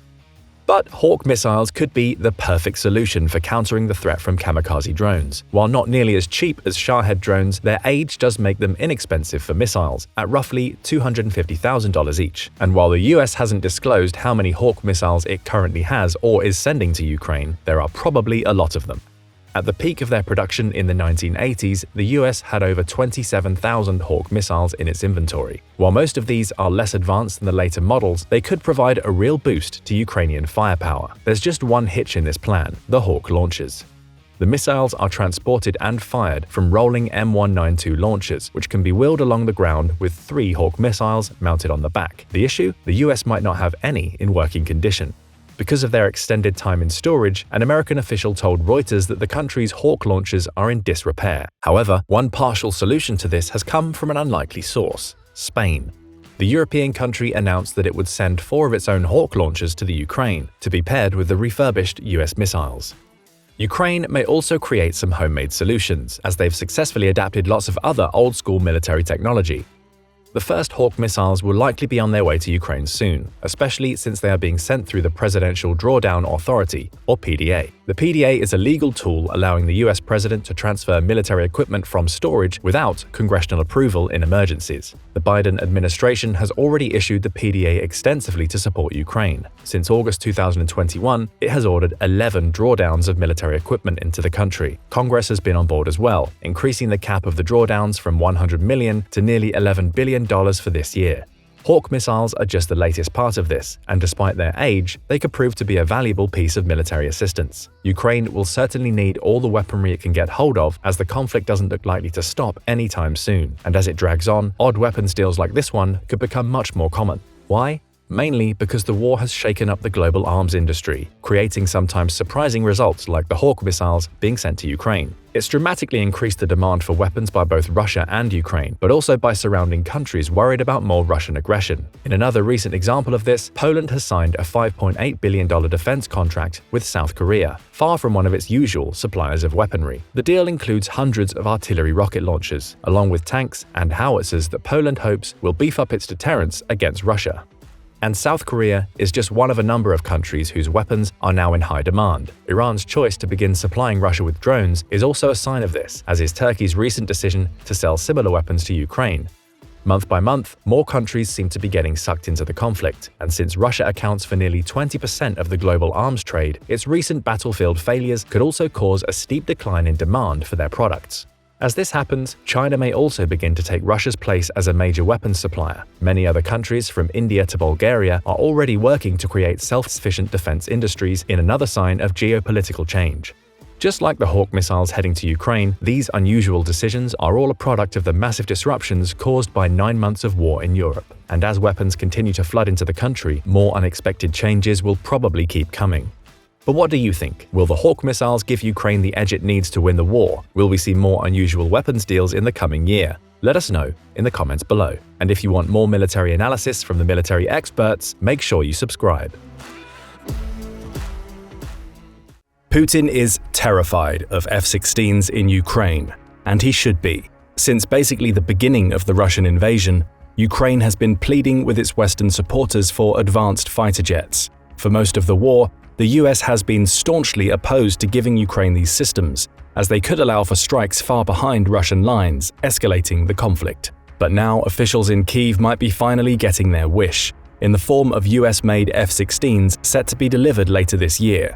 As of this video, the training for Ukrainian F-16 pilots has begun in Denmark, and is set to begin in multiple other NATO countries such as the Netherlands. Back at the annual G7 summit in May, with Ukraine's Zelensky as a special guest, US President Joe Biden announced that the US would conduct its own training for Ukrainian F-16 pilots, which it estimated could be completed in under a year, with basic training possibly taking only 4 months. But where might all these jets be coming from? How important are they to Ukraine? And perhaps most importantly, how could they change the outcome of this brutal and unpredictable war? Let's start with the question of where exactly the F-16s might be coming from. There are more than 2,200 F-16s around the world, making it the most popular combat aircraft in use today. But the most likely candidates seem to be jets recently retired by the Netherlands, Denmark, and Norway. These would likely be the F-16 AM/BM models, which were originally acquired in the 1980s and upgraded in the 1990s. All of these would therefore be aging aircraft with high mileage and old radar systems. But even with these drawbacks, the jet's software allows them to use some of the most modern and deadly weapons in the NATO arsenal, including the AIM-120 air-to-air missiles and stealthy long-range joint air-to-surface standoff missiles, or JASSMs. Reports suggest that the Netherlands in particular was closely involved in the effort to get Washington to approve the F-16 training, helping convince Biden of their need in Ukraine. Interestingly, however, the F-16s aren't coming from the US at all. This is probably partially due to the tensions with China, for which the Pentagon is keeping significant material in reserve in case an air or naval battle breaks out over the Taiwan Strait or South China Sea. The other main reason is that US policymakers still worry that too aggressive or successful a strike by Ukraine could force Putin's hand in ways we'd all rather not think about. That was the rationale behind the strategy so far: give Ukraine as many surface-to-air and land capabilities as possible, while avoiding the potential of an aerial strike inside Russian territory. But this logic has already been challenged by Ukraine's use of drones in so-called shaping operations in recent weeks, some of which have reached as far as Moscow. Because of this, the authorization for Ukraine to receive F-16s and the associated training has been a matter of tension in Washington for months. Defense Secretary Lloyd Austin and several others have objected to the idea, essentially claiming that there were too many unknowns and that Ukraine has done well enough without F-16s. So the approval for other countries to ship their F-16s to Ukraine is still a big change. overriding a key condition baked into their initial sale by the US, which prohibited European allies from sending them elsewhere.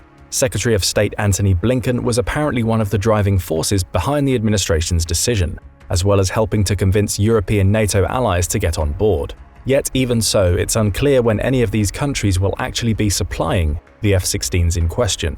The Netherlands, Belgium, and Denmark are working towards replacing their current F-16s with more advanced F-35s, but have all held back on actually committing to sending the old jets to Ukraine.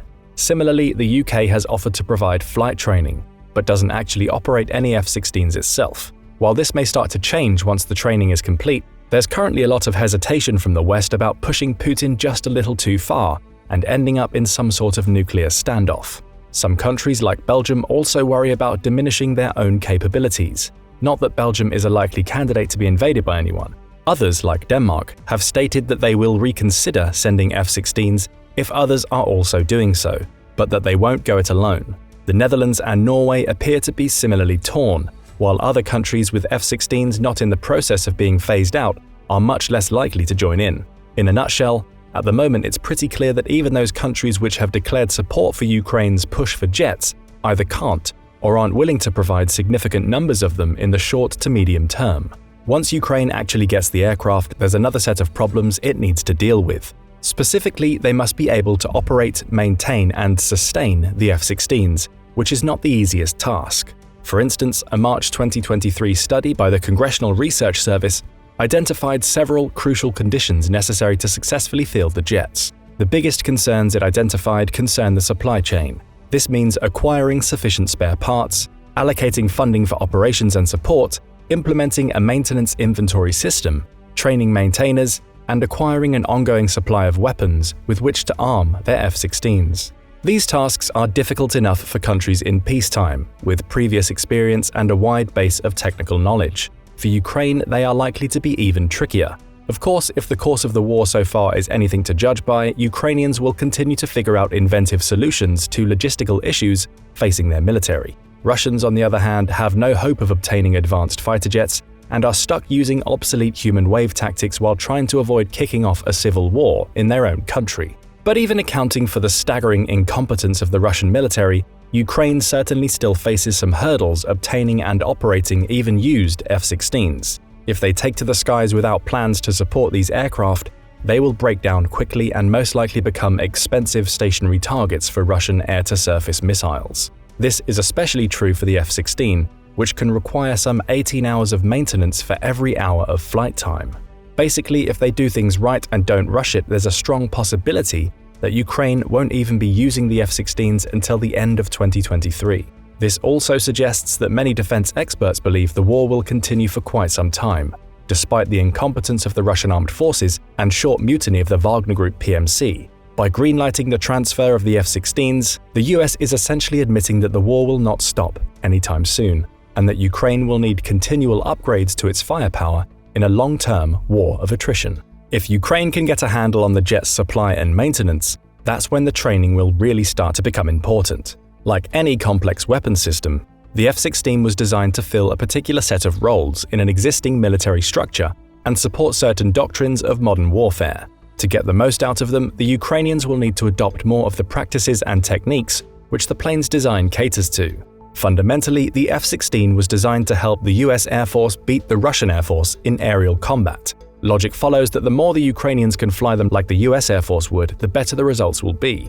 Of course, other NATO countries have adopted similar practices, but most of these are also quite different from the ways Ukraine has been fielding their existing fighter jets. For one thing, the F-16 was essentially designed to be a lightweight, multi-role fighter capable of doing many different missions well, but not to be the best at any of them.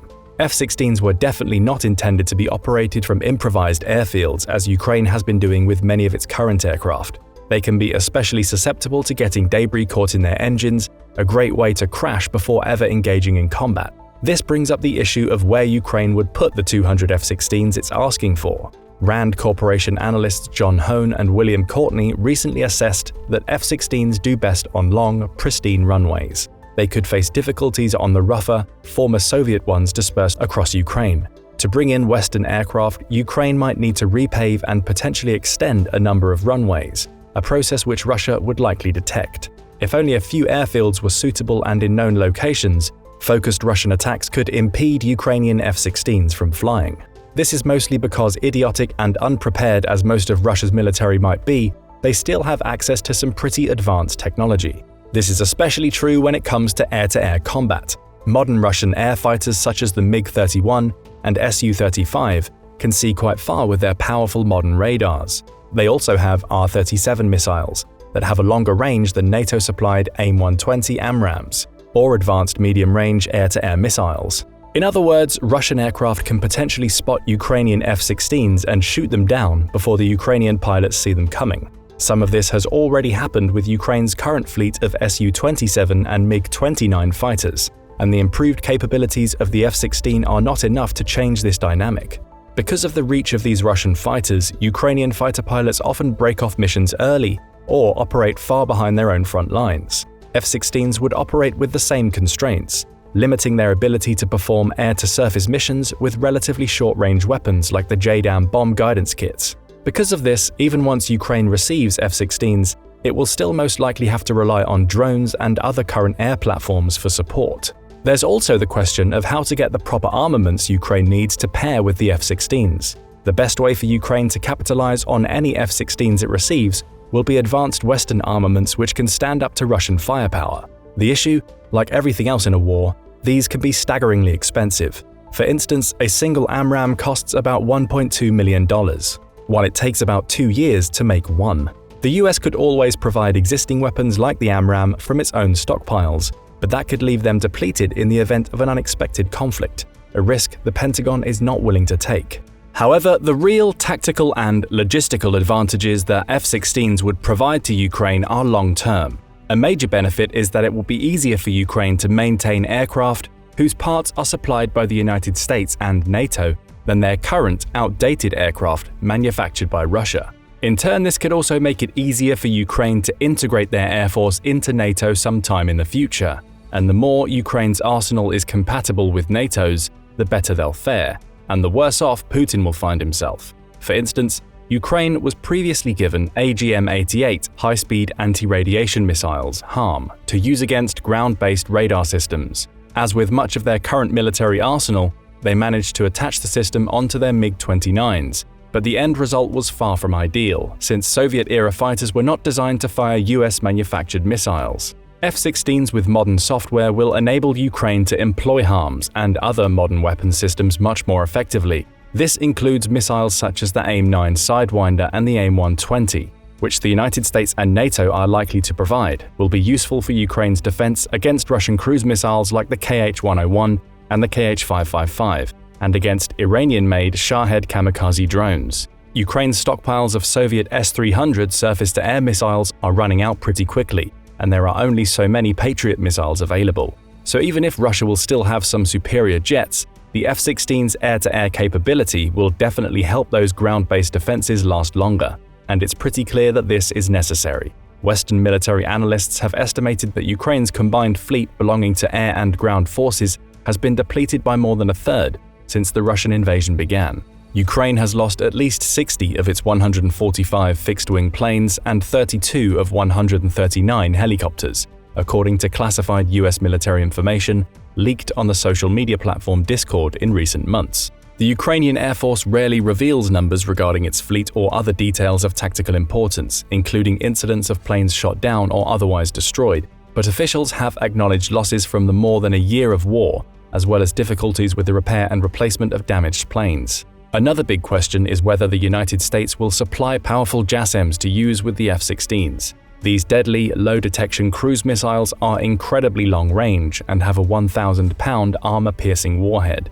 It also seems there's a good chance of this happening. Britain has provided the Storm Shadow air-launched cruise missiles, and Ukraine has already put them to use. Storm Shadow is generally similar to the baseline version of JASSM in terms of size, range, employment, and observability, so providing JASSMs would not necessarily be an escalation. F-16s utilizing JASSMs could allow for Ukrainian Defense Minister Alexei Reznikov's stated long-term plan to retake Crimea without a fight. Carrying out such a plan would require cutting off Russian troops in Crimea from their supply lines via the Kerch Strait Bridge. ports like Sevastopol and the land route from the Russian city of Rostov-on-Don. JASSMs could give Ukraine the ability to fire on and destroy logistic hubs like naval bases, ammunition depots, bridges, and command and control facilities deep within Crimea. It could also serve as an alternative to the surface-to-air ATACMS missile, which Ukraine has requested but not yet received. The United States has quite a few more JASSMs than ATACMS, so it might be willing to supply them to augment Ukraine's current arsenal of Storm Shadows. Another area F-16s could be helpful to Ukraine is as a good old-fashioned deterrent. While Putin clearly has no desire for the war to end, he was recently forced to replace General Sergei Surovikin due to his involvement in the Wagner Group's attempted coup against Putin himself. Surovikin was widely known as one of Russia's most trigger-happy commanders, willing to launch indiscriminate attacks against the civilian population of Ukraine. But whoever he gets replaced with may be less gung-ho about ordering air and drone strikes on Kyiv, especially if Ukraine has 200 F-16s with which to respond. While there's little chance that Russian attacks will stop in the east, Ukraine having advanced fighter jets may give it enough of an edge in the air that attacks in the west of the country are diminished. The fact that Ukrainian jets and helicopters have been forced to attack cautiously for the entire war means that F-16s and their longer-range weaponry could prove very useful here. Ukrainian pilots have developed a tactic of flying low, unleashing unguided rockets from Ukrainian territory, then immediately backing away to avoid anti-aircraft fire. Russian aircraft use similar tactics but have the advantage of superior firepower, which allows them to fire rockets and gliding bombs from a greater distance. A recent report from the Royal United Services Institute assessed that because of these tactics, even a small number of Western fighters could have a major deterrent effect. While F-16s likely will not grant Ukraine air superiority, they will make the defense of the country's airspace easier, and if paired with JASSMs or similar weapons, provide an important means of launching the type of long-range weapons which are likely necessary to force Russia out of Crimea and other fortified areas. A group of Ukrainian parliament members speaking at the German Marshall Fund in Washington in April said they wanted the F-16 because its radar can locate targets on the ground hundreds of miles away, allowing pilots to stay safely over Ukrainian-held territory while launching weapons into Russian-occupied areas. In addition to defense and deterrence, this also suggests that F-16s could feature in the later stages of the counteroffensive currently underway, which could take the entire rest of the year. Colonel Yuri Inat, a spokesman for the Ukrainian Air Force, seemed to confirm this, telling the New York Times that F-16s could provide cover for Ukrainian troops trying to advance and hold formerly occupied areas. He noted that it could also be used to cut off Russian planes that have started launching guided missiles more than 30 miles from the Ukrainian front line, to defend the sea route that lets Ukrainian grain leave the country and to push further into the Russian-occupied oblasts. All of this helps explain why the Kremlin seems so nervous about the possibility of F-16s in Ukrainian hands. When it became clear that the US would greenlight their training and eventual transfer, Russian diplomats had a minor meltdown.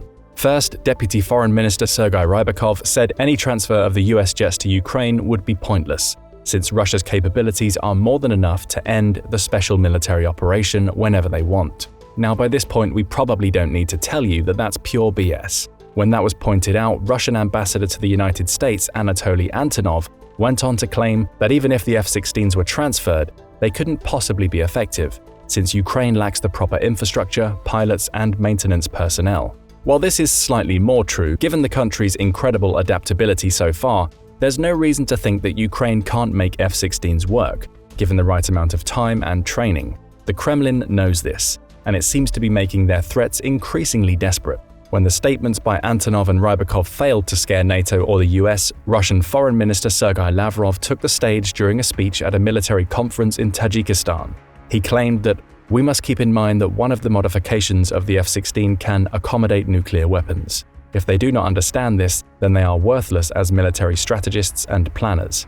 This is obviously pretty ironic considering Russia's continual failures in military planning for the last year, but also shows a deep-seated worry from top officials. They likely don't think that the US would ever give Ukraine nuclear warheads, but know that even if F-16s do not change the battle space in the short term, they will bring Ukraine closer to the West and increase the country's military resilience. The West's response to these threats was also summed up pretty well in the reply to Lavrov by Pentagon spokesperson John Kirby that, if you're worried about Ukrainian military capabilities, then you should take your troops and leave Ukraine.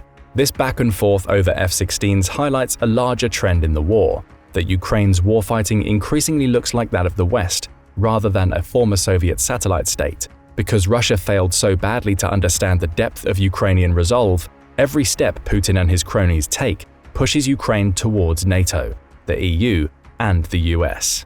By the end of the war, whenever that might come, Ukraine will have extremely close military, economic, and political ties to Europe and America. The F-16s are just the latest part of this broader shift, but the fact that their transfer has been approved is another sign that the Ukraine of 2021 is not the same as the one we see today. War has transformed the country into a major regional military power, with advanced equipment and some of Europe's most battle-hardened troops. Even though Putin somehow hasn't learned his lesson yet, there's no doubt that Ukraine will play a major role in the future of European security. But what do you think? What does the transfer of F-16s to Ukraine mean for the future of the conflict? And will it be enough to overcome Russia's military? Let us know in the comments below, and don't forget to subscribe for more military content and analysis. Imagine a non-guided aerial weapon, meticulously designed to unleash its power upon release from an aircraft. The Mk-20, also called the CBU-100 cluster bomb, boasts a robust body crafted from top-notch aluminium, clocking in at just under 500 pounds. But what sets this weapon apart is what happens next. Once airborne, the container housing 247 heat submunitions known as Mk-118 dramatically opens, causing them to rain down on a designated target zone with devastating force. Putin, are you scared yet? Well, you should be. Ukraine just asked the US for a bunch of these babies, and its request has been generously granted. This, however, has been the subject of some controversy. But why? How is Ukraine using this weapon, and what could it mean for the war going forward? Let's find out. On Friday, July 7, 2023, the United States declared that it would be supplying Ukraine with cluster bombs, in a decision that President Joe Biden said had been a very difficult one to make. The move was controversial even among America's closest allies. The United Kingdom, Canada, and New Zealand, partners with the United States in the Five Eyes intelligence alliance, all said they were opposed to the move. Spain, a NATO ally, also declared its opposition. The United Nations Human Rights Office also opposed the measure and urged both sides in the war to stop the use of cluster bombs without delay. As mentioned, cluster bombs are dropped from a plane or delivered from an artillery shell, rocket, or missile. The weapon begins as a single container. This container then breaks apart and releases many small bomblets indiscriminately over a wide area. Over 120 countries have banned the use of these weapons because of this indiscriminate nature, fearing the risks that they pose to civilians. The individual cluster bomblets that get released from the initial container also have a high rate of failure. Many of them are duds. These duds can then linger on the ground for decades and accidentally go off when somebody interacts with them. Cluster bombs therefore pose some of the same problems to civilians that landmines do. For example, the United States dropped 260 million cluster munitions in Laos as part of its operations in the Vietnam War. Over 60 years later, large tracts of land in Laos remain uninhabited because of unexploded cluster bomblets in the area. The United States and Russia are not parties to the Convention on Cluster Munitions. This treaty, which went into effect on August 1, 2010, bans the countries that adhere to it from using, acquiring, developing, stockpiling, and transferring cluster munitions. Countries involved in the convention are even prohibited from assisting other countries from interacting with cluster bombs in any way. They cannot help them manufacture their own cluster weapons, for example. Ukraine is not a signatory to the Convention on Cluster Munitions either, and in April 2023 at the Munich Security Conference, it requested the United States to deliver these weapons, which it has long desired. However, this desire could harm its international image, which up until this point was almost unanimously positive. Amnesty International and other human rights groups condemned the White House's decision to provide the Ukrainian military with cluster bombs, warning of the threat these weapons could pose to civilians during and after the war.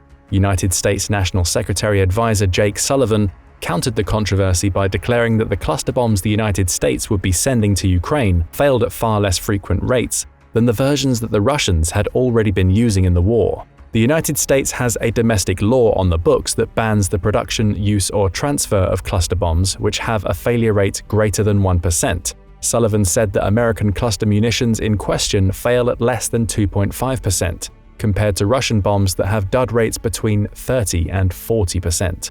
Nevertheless, by admitting this, he also tacitly admitted that the Biden administration was disregarding the law. Russia's defense and foreign ministry were publicly unfazed by the announcement. They instead dismissed it as an act of desperation. In accepting delivery of the cluster bombs, Ukraine promised that it would not use them on Russian territory. There were other conditions too, which we'll get into in a moment. For Ukraine, a feeling of necessity surrounds the use of cluster bombs. At the beginning of July, the Commander-in-Chief of the Armed Forces, Valery Zaluzhny, admitted that the counteroffensive in Donbass and Zaporizhia that began in June was not making the progress that he had desired. He blamed the slow pace of the operations on a lack of adequate firepower, especially artillery and air support.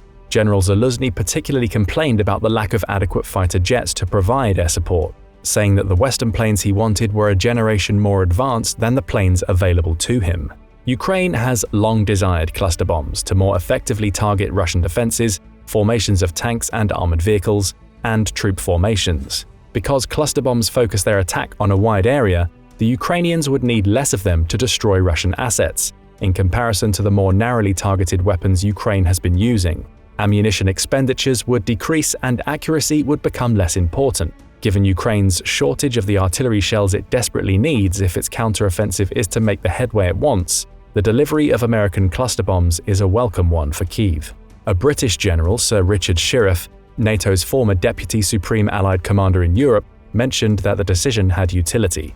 Arming the Ukrainians with cluster bombs, he said, would make it easier for them to break through Russian lines. He blamed the West for failing to provide adequate firepower early enough, therefore making the use of cluster bombs necessary now. The cluster weapon in question is the dual-purposed improved conventional munition, DPICM.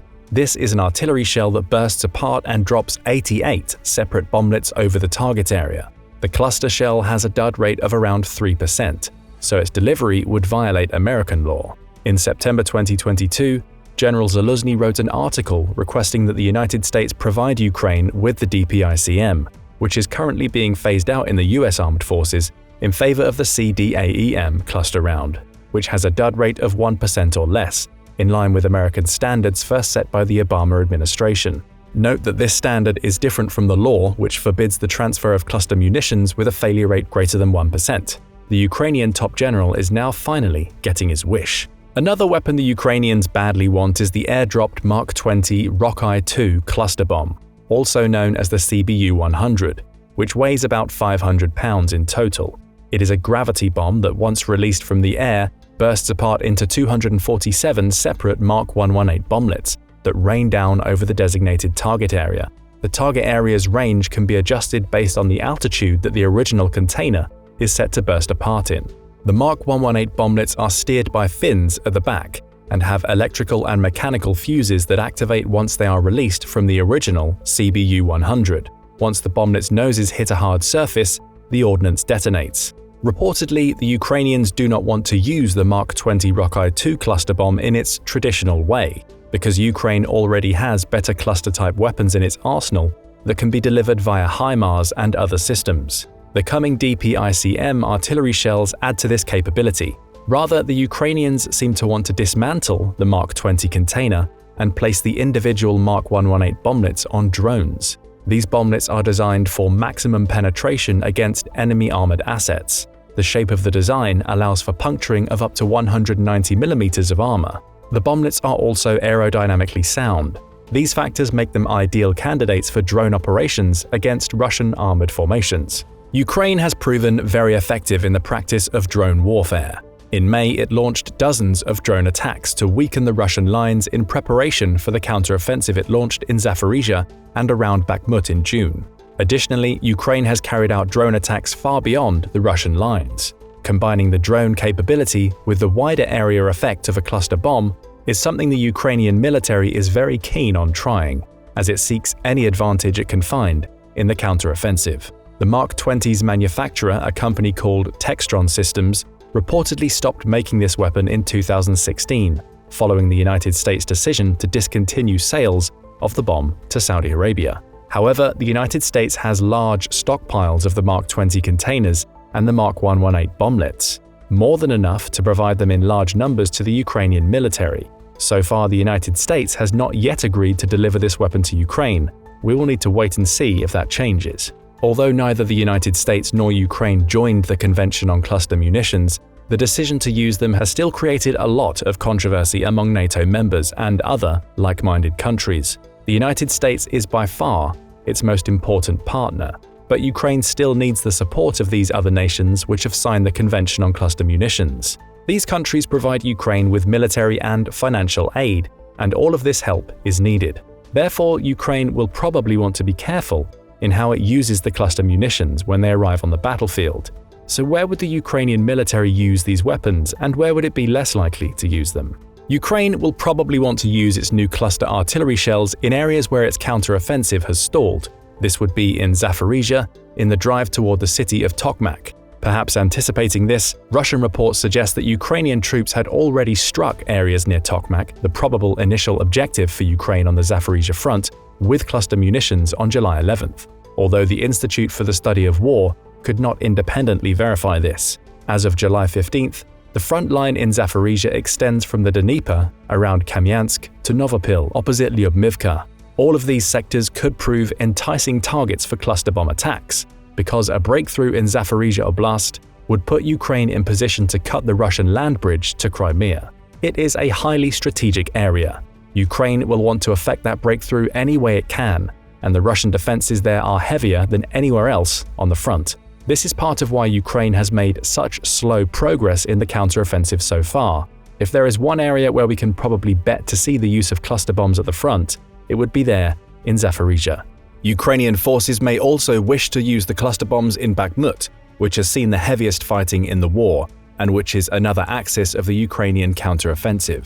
Ukraine is currently pushing towards Minkivka in the north and towards Ozaryanivka in the south. The Ukrainian units there hope to encircle Russian-occupied Bakhmut and cut the city off from supply lines further to the east. Finally, the Ukrainian military may seek to use its new cluster bombs to support special operations across the Dnieper River opposite Kherson. In deploying its new weapons, Ukraine could use them to disrupt Russian formations over a wider area than its current artillery shells do. Still, Ukraine would need to be careful that unexploded bomblets do not become de facto landmines that impede the movement of its own forces. On the other hand, the unexploded bomblets dropped on Russian lines could also protect the gains that Ukraine makes in its attacks. The area denial factor of these unexploded bombs then works against the Russians, making it harder for them to counterattack. In this way, it's possible to view the tendency toward a high dud rate as a feature of cluster bombs, rather than a bug. Cluster bombs dropped on strategic pieces of real estate like airports, approaches to river crossings, tactically important high ground, and so on, act as improvised, rapidly deliverable landmines that slow down the operations of enemy forces. Every piece of ground Ukraine retakes could be protected with the unexploded bomblets of the cluster weapons it uses on Russian lines. Areas where Ukraine would more likely not want to deploy cluster bombs would be in sectors with even marginal civilian populations. Indeed, one of the terms of the deal that Ukraine made with the Biden administration was an assurance that the American-made cluster bombs would not be used in areas near where civilians are present. This could mean that the artillery batteries equipped with the cluster rounds are less likely to fire near occupied villages, but in the zones between them.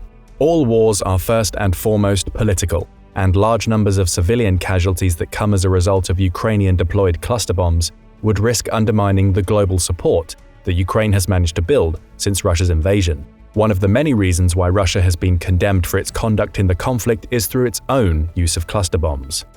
In early March 2022, human rights groups accused Russia of using cluster bombs in civilian areas. One such attack wound up hitting a school in Kharkiv, the second biggest city in Ukraine.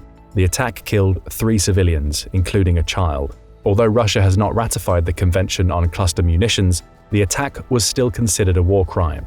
The move was similar to some of Russia's accused tactics in the Syrian civil war, where cluster bombs were also used, including against civilian targets.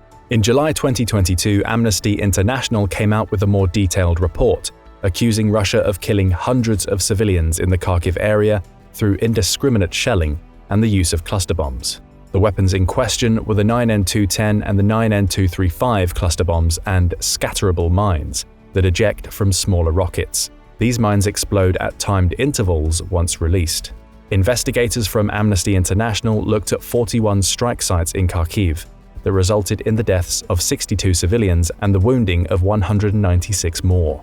They said that using these weapons is tantamount to deliberately targeting civilians. This is a violation of international humanitarian law, despite Russia's not being a party to the Convention on Cluster Munitions. Russia's use of cluster bombs in Ukraine goes much further than the strikes in Kharkiv. Regions all over Ukraine have been targeted with these weapons.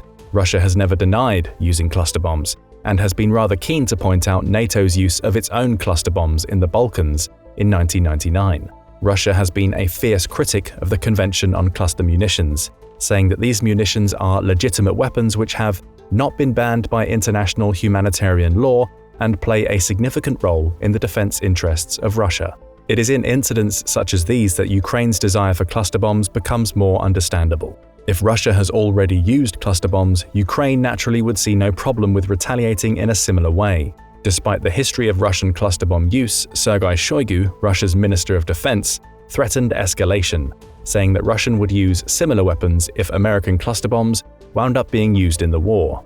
Ukraine, for its part, had also used cluster bombs prior to the Biden administration's decision to deliver more of them to the conflict. As early as 2014, Ukraine was using the Soviet-era cluster bombs it had inherited in the Donbas region against pro-Russian separatist forces, although Ukraine denied that it was doing so back then. The new American-made cluster bombs should be a much better performing round than Ukraine's previous stockpiles. General Zaluzny had been very keen on getting his hands on the DPICM. In his September 2022 interview, he stated that it is a much more effective round than the high-explosive artillery shells the United States had been delivering to Ukraine. Unlike cluster ammunition, high-explosive shells hit a single point and explode. Although these impacts create shockwaves and thousands of high-speed shell fragments, the area of effect is much smaller than a cluster bomb. Although the United States has granted Ukraine DPICM artillery rounds, it has not yet granted the Mark 20 Rockeye 2 or the Mark 118 bomblets that it drops. We will need to see if that changes. The Biden administration is probably hoping that it will not need to provide these weapons and risk further alienating international allies and partners. If the DPICM artillery rounds make enough of a difference in the counteroffensive, then there is less of a need to send more cluster bombs to Ukraine and contaminate the country with the duds. That is an important consideration for Ukraine's prospects both during and after the war. Although examples of Russian cluster bomb use in the current conflict abound, the Ukrainians will need to take heed of the example Russia has set. The first delivery of American cluster bombs to Ukraine was confirmed by the Pentagon on July 13th. We must now wait and see how Ukraine exactly will use them on the battlefield and where it will do so. The answers will come shortly. Ukraine's new cluster bombs should prove more effective than the Soviet-era munitions it had been using. But more than any other weapon granted to Ukraine so far in the war, this type of munition divides Western opinion. Since securing Western support for the duration of its war with Russia remains the most important item on the strategic agenda for Ukraine, it will need to be more careful with how it uses cluster bombs than any other weapon in its arsenal. If it uses them in a reckless or less than discriminate way, it will risk undermining the Western support so vital for its war effort. The negative response of so many NATO allies to the news of the Biden administration's decision will undoubtedly provoke caution in the Ukrainian High Command about how these weapons should be deployed. But what do you think? Is it a good idea to give Ukraine cluster bombs? Where would the Ukrainians use them in their offensive operations and how? Do you think they could change the course of the war? Let us know in the comments, and don't forget to hit that like button and subscribe for more military analysis from military experts.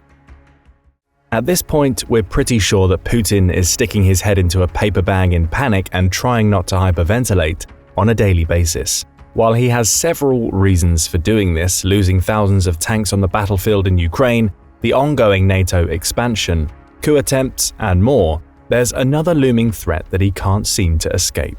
Ukraine is equipped with US weapons, and Russia can't seem to stop them. But why? Is Putin really that incompetent? What are these weapons, and how come Putin can't fight them off? Since Russia's invasion of Ukraine began more than a year ago, the United States has committed more than $45 billion worth of aid to help the country defend its sovereignty.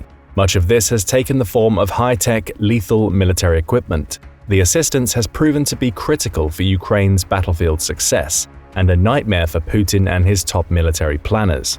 Now, 19 months into the conflict, it could make all the difference in Ukraine's slowly growing counteroffensive. So let's take a look at what equipment the US has sent so far. What else might it be planning to send, and why Russian troops seem to be so helpless against US-exported firepower. Among the most important weapons the US has sent so far to Ukraine is the FGM-148 Javelin, a potent anti-tank guided missile system, or ATGM. Jointly manufactured by defense giants Raytheon and Lockheed Martin, the Javelin first entered service in 1996 as a replacement for the older M47 Dragon missile. It has also proven to be one of the most effective pieces of US military aid. Ukraine has received more than 7,000 Javelins since the start of the invasion, and has put them to remarkable use. Each Javelin system consists of two parts: the launch tube assembly and the reusable command launch unit, or CLU. The CLU works as the brains of the Javelin, and features 4 times magnification as well as night vision and thermal sights. This allows for independent target verification, meaning small, independent squads can use Javelins effectively. Before firing, a 12 times magnification setting allows users to zoom in on a target for identification. To fire, the gunner switches to a Seeker FOV mode with 9 times magnification, which is fed into the missile's guidance unit to lock onto a target. One of the Javelin's biggest strengths is its trajectory. It features 2 modes, direct fire and top attack. In top attack mode, its missiles travel in a high arc, in order to strike the less armored section of a tank at the top of its turret. Its automatic infrared guidance and fire and forget design also allows the user to seek cover immediately after launch and avoid retaliatory strikes. Javelins can also penetrate even the toughest tank armor, as they are fitted with powerful 19-pound tandem warheads. A primary charge penetrates the thick composite armor, while a secondary charge follows and detonates inside the tank. However, these features also make Javelins expensive, at about $200,000 per unit and $78,000 per replacement missile. Money aside, Javelins have become a staple of Ukraine's defense throughout the war so far, even being turned into an inspirational internet meme termed Saint Javelin by Ukrainian-Canadian journalist Christian Boris. Even as the invasion shifted into its current brutal back and forth of artillery barrages trench warfare, the Javelin has continued to prove invaluable to Ukrainian forces. Countless videos like this one shared by Yahoo News have shown unsuspecting Russian troops and tank columns rolling into ambushes by Javelin-wielding Ukrainians. As the Javelins are fired, tanks and other armored vehicles can be seen exploding and catching fire. One tank was able to fire before it was struck and immobilized, billowing smoke. At one point in the video, 3 desperate Russian soldiers can be seen jumping out of a burning vehicle and running away from it. Scenes like this show why the Javelin is among the most effective tools the US has given Ukraine to beat back Russia, but their usefulness has a lot to do with the issues in Russian combat doctrine.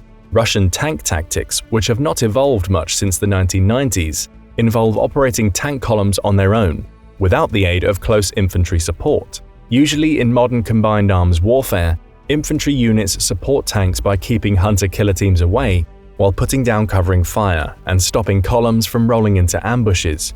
But because Russia operates its armor independently, Ukrainian troops have been able to use Javelins and other ATGMs to wreak havoc on unsuspecting tanks. The next crucial US weapon which has been utilized in Ukraine are several varieties of kamikaze drones. These have become a serious thorn in Putin's side, giving him a small taste of his own medicine. First is the Switchblade. The drone's name comes from the way the spring-loaded wings are folded up inside a tube and flipped out once released. Designed and manufactured by California defense company Avex Aerospace, Switchblade drones are light and small enough to fit in a backpack.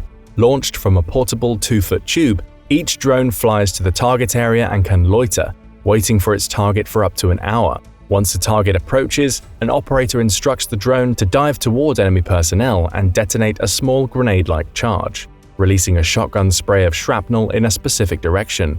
Its loitering nature means that unlike most other weapons, the Switchblade can wave off or abort a mission if the situation changes after launch, allowing it to engage a secondary target or destroy itself without inflicting casualties or damage to property. Its small size and extended operation time also make it great for destroying entrenched infantry, or even lightly armored vehicles like trucks. Videos like this one, shared on Twitter by open-source analyst Abraxas Spar, show Ukrainian operators launching switchblades from city streets before retreating to hidden positions to help guide them. While there are no definitive numbers on targets eliminated with switchblade drones, it seems likely that they have accounted for hundreds of Russian casualties and equipment losses. There are also two varieties of the drone, the 300 and 600 models. The Switchblade 300 was widely used by US troops in Afghanistan against the Taliban, but considered less than ideal for the higher intensity warfare in Ukraine.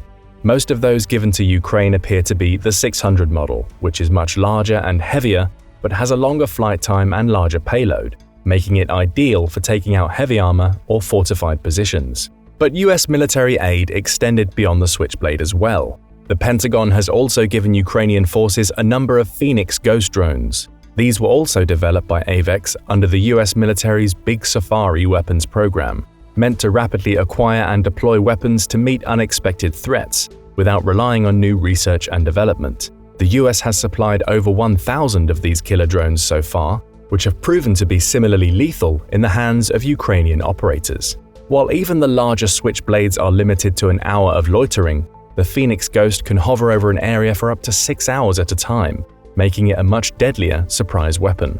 It can also conduct both day and nighttime surveillance, thanks to its advanced infrared sensors, but like the Switchblade, once a target has been detected and identified, the drone dives downwards and explodes on impact. The primary downside of the Phoenix Ghost drone appears to be its reduced speed, which appears in videos to be roughly half that of the Switchblade 600. Even so, Alexei Arestovich, advisor to the Ukrainian president's office, told reporters last year that 580 of such units equals about 350 destroyed targets in the close rear, indicating a roughly 60% success rate. It's unclear how much this has changed, but it seems likely that US-supplied loitering munitions continue to play a big role in Ukraine's ability to strike behind Russian lines. The latest US aid package to Ukraine from July 2023, containing over $1.3 billion of equipment, also reportedly contains hundreds of new Switchblades and Phoenix Ghosts. This is especially important since Kyiv acknowledged in May that its forces are losing about 10,000 drones per month during both intelligence gathering and strike activities. Similarly, military experts have said the relatively large losses of troops and slow advance of Ukrainians' recently launched counteroffensive are due primarily to the dense landmines Russian troops have laid in anticipation. That potentially deadly terrain separating defenders from invading forces will therefore make additional drones capable of inflicting precise attacks on distant targets especially useful. But just why is Russia having so much trouble dealing with these US-made drones? The simple answer is that the country hasn't effectively prepared for modern warfare. Despite its pre-invasion claims that its military could take on even the USA, the fact of the matter is that Russian commanders have proven they have no idea how to wage modern, combined arms warfare. By keeping different elements of their forces isolated and working individually, rather than in coordination, everything from Russian armor to supply lines to infantry troops are far more vulnerable than they should be. There's also the small problem that intelligence gathering among different elements of the Russian military is essentially non-existent. Because different Russian officials are constantly out to get each other and competing for power and influence, they have a strong incentive to let each other's forces take most of the losses, to try and preserve their own power. Obviously, this doesn't work very well when you're facing a determined and increasingly well-armed enemy like Ukraine. The astronomical Russian casualties after a year and a half of fighting are proof enough that Western smart munitions like the Switchblade and Phoenix Ghost are more than Putin's commanders can handle. The less obvious answer is that while Russia is especially unprepared, very few militaries today are prepared to effectively counter the threat of loitering aerial munitions.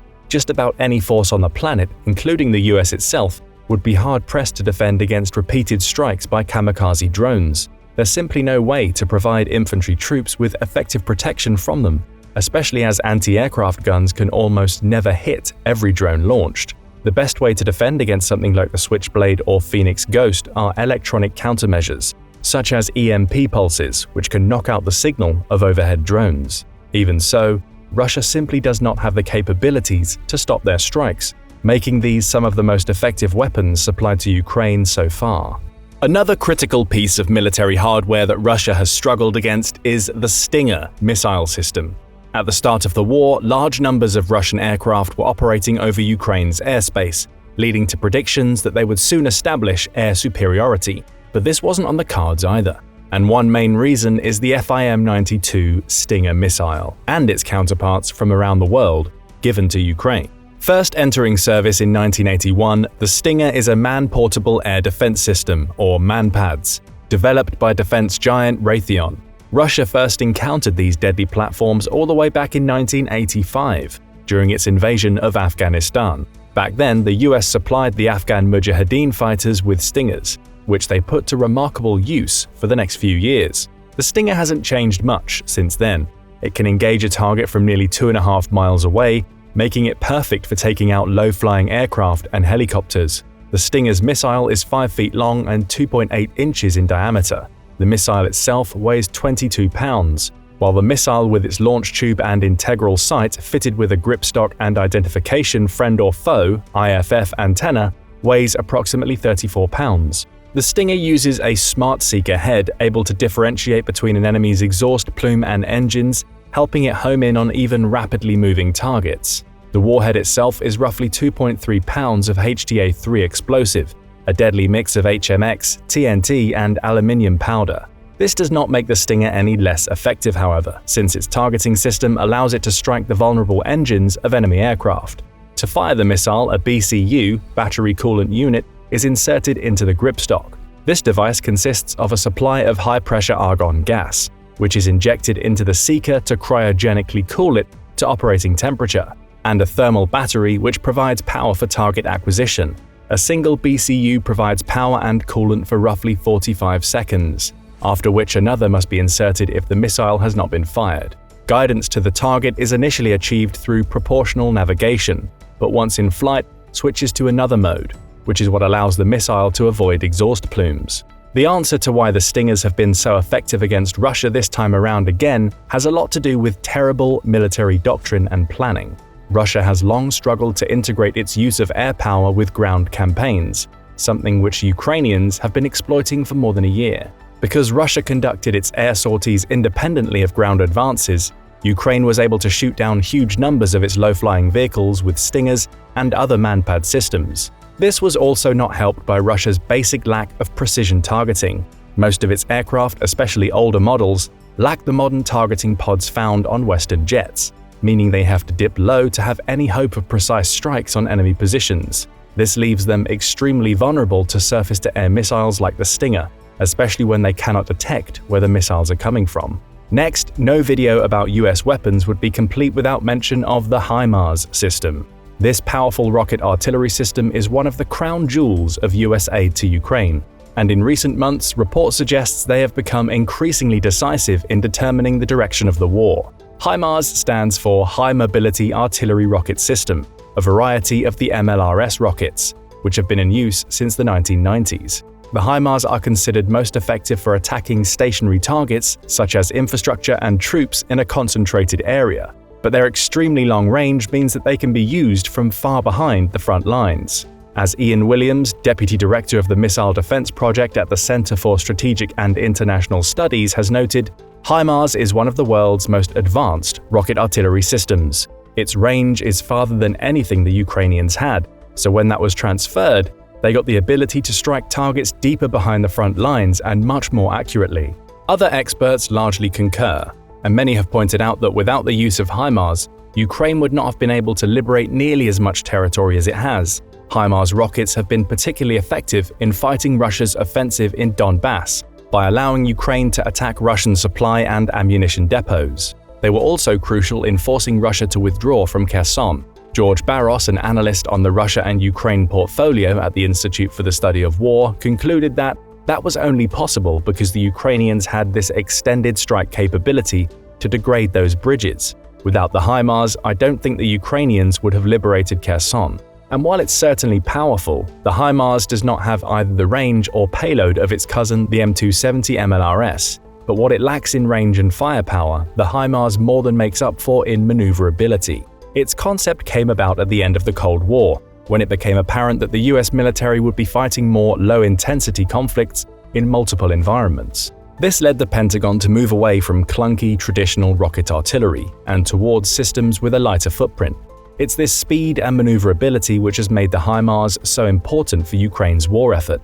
Faced with Russia's overwhelming numbers, Ukraine needed a platform able to rapidly deliver a payload and depart before it could be targeted with enemy counter-battery fire or airstrikes. Traditional artillery would most likely have been blown to bits before it could be moved, have let them launch numerous strikes without substantial retaliation, and once a HIMARS is fired, it usually finds its target. Each of its 6 GLMRS rockets has a range of 57 miles and is armed with a high-precision warhead. This means it can fire from well outside the range of traditional artillery and still hit its targets within several meters of accuracy.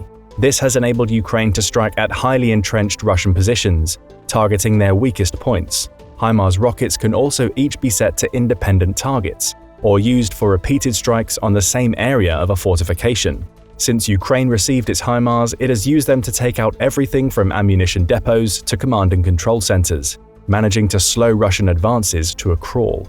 Yet despite devoting large amounts of air power to taking out the missiles, Russia has apparently failed to touch 90% of them, instead losing more and more aircraft to Stingers every time it's tried. Part of the reason for this is that in addition to utilizing the HIMARS mobility, Ukraine also created multiple dummies, consisting of a generic heavy-duty truck frame, painted green and made to look as though it's carrying missiles. Ukraine has also apparently gotten so good at using HIMARS that it has actually been able to take out stalled tank columns, despite the system's intended use against stationary targets.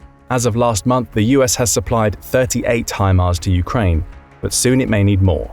Former Ukrainian Marine and captured British fighter Aidan Aslin recently told Newsweek that Russia appears to be hoarding its battlefield resources further away, out of HIMARS range. This suggests that the country will soon need more weapons with even greater reach, such as ATACMS or British Storm Shadow missiles.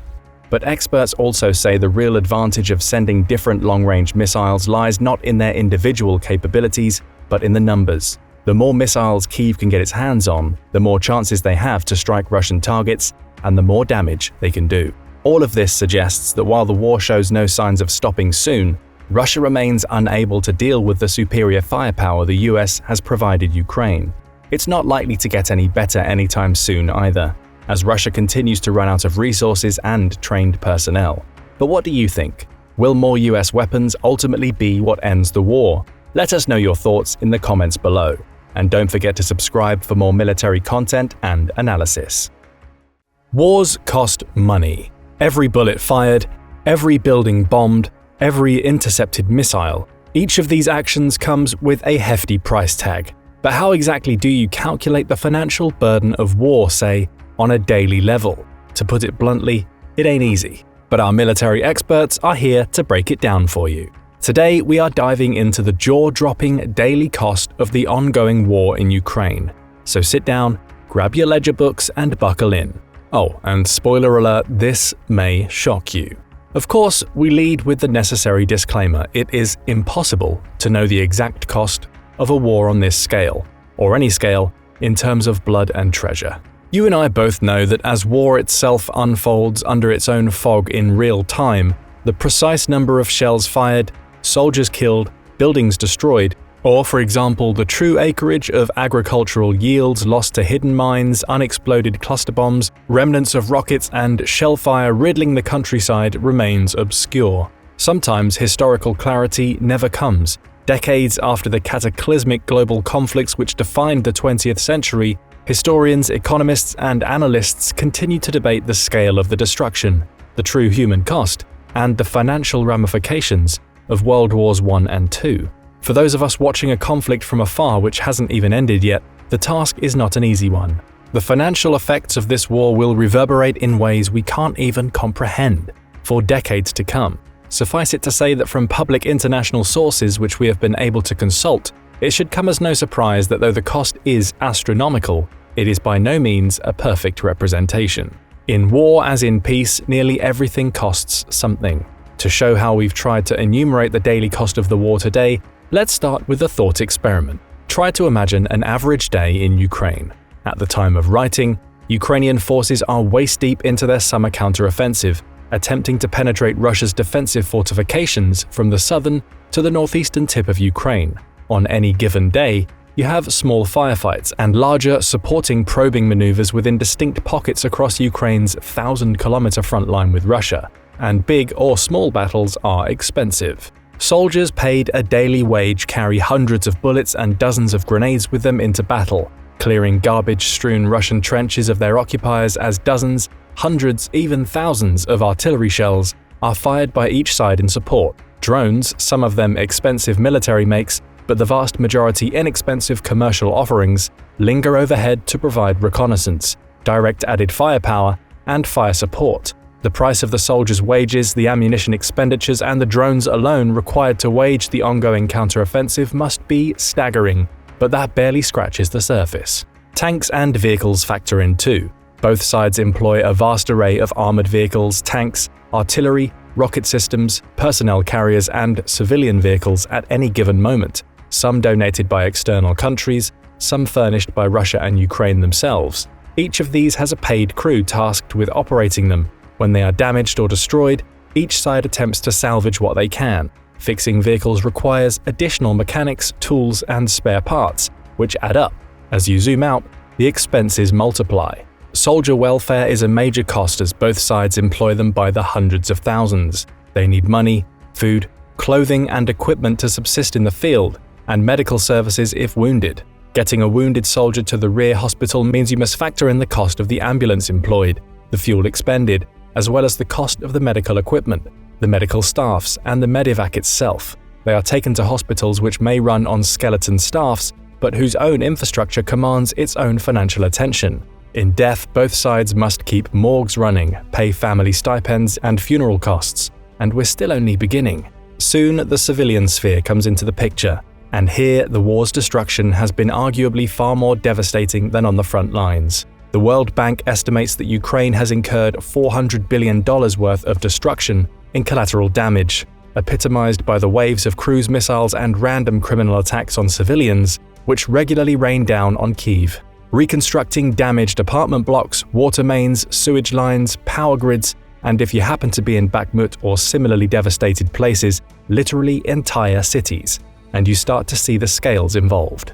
Harder still to contemplate is the relative economic consequences of the war's refugee crisis. An estimated 8 million Ukrainians and hundreds of thousands of Russians have fled their respective homes, some by force, others by choice.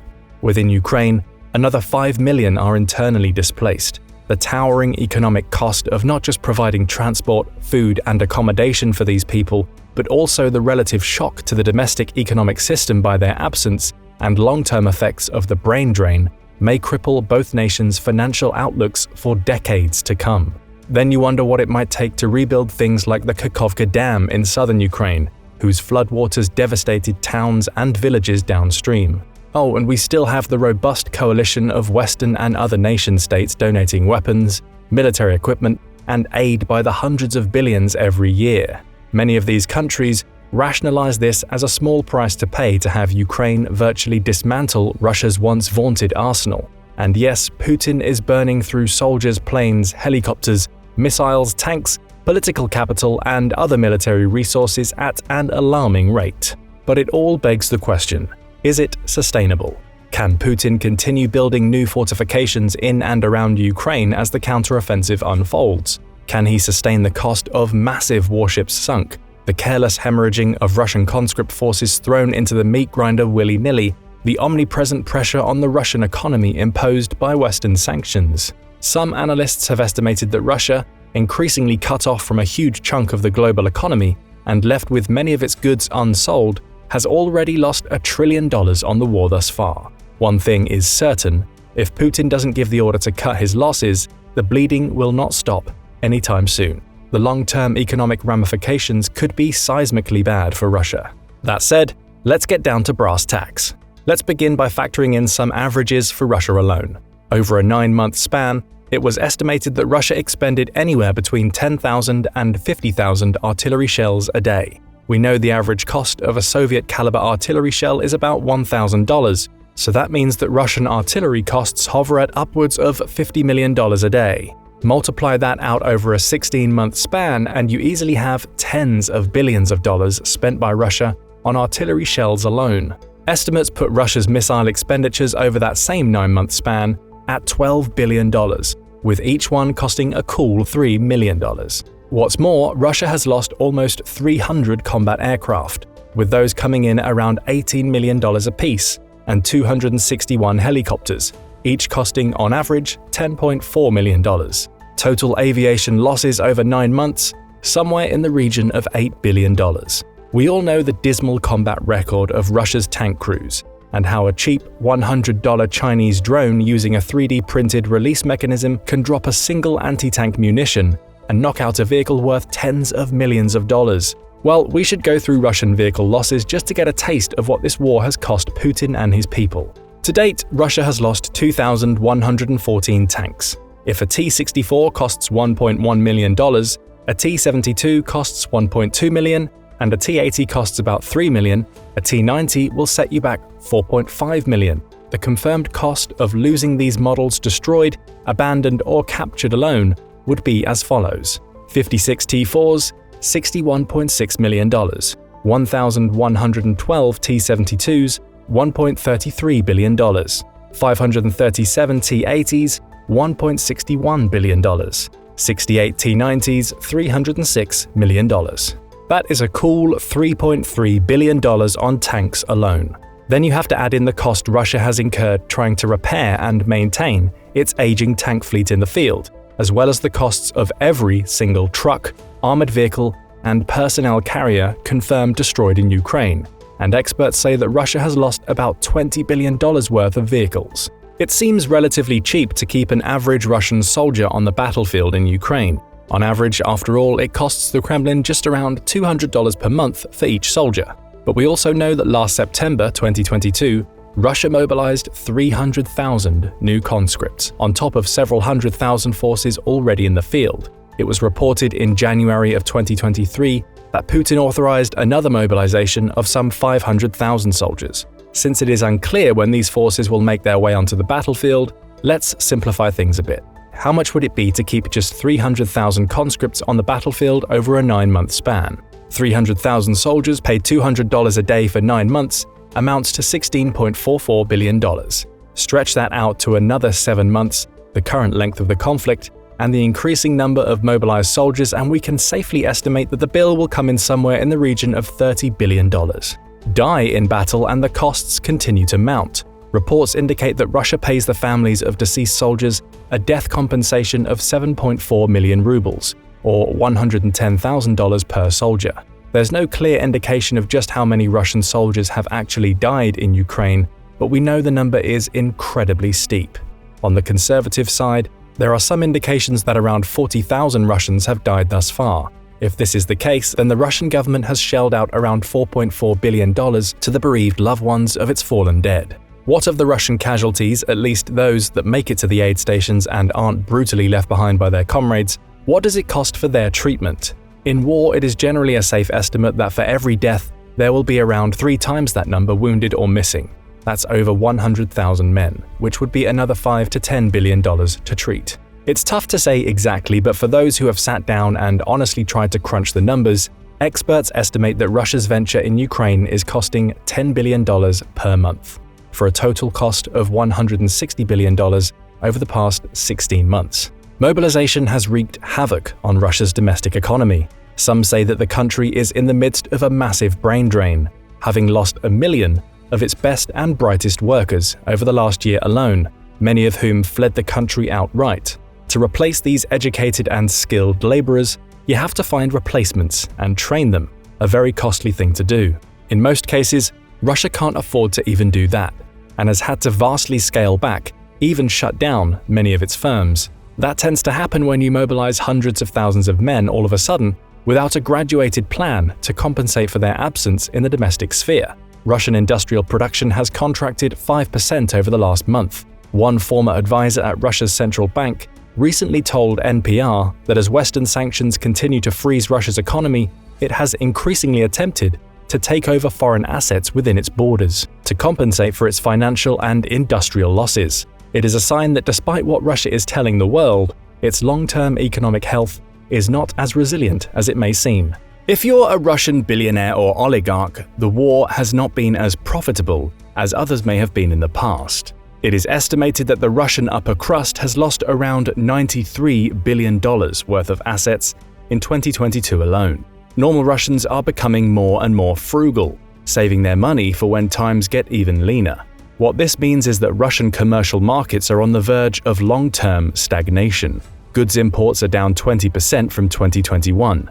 Technology imports have decreased by 30%. Car production is down by 67%. Russian arms exports, once a crown jewel in the Russian economy, have slumped. Even if Russian GDP hovers around the estimated $2 trillion, a figure the IMF endorses, it is spending a lot on fighting. How much military spending, you ask? Well, in 2020, the so-labeled second most powerful nation in the world spent $61 billion on its military, a not insignificant sum when you think about how much it had to maintain. Well, that figure jumped sixfold in 2022, with Russia spending $346 billion to try and re-inject life into its stillborn invasion. Russia has been paying for this war entirely from its own pockets, unlike Ukraine, and it will be feeling that down the road. But figures revealing the true cost for Russia are often at variance with one another. Take, for example, a recent Special Operations Forces report, which alleged that the war was not costing Russia $10 billion a month, as we tallied earlier, but an even steeper $900 million per day.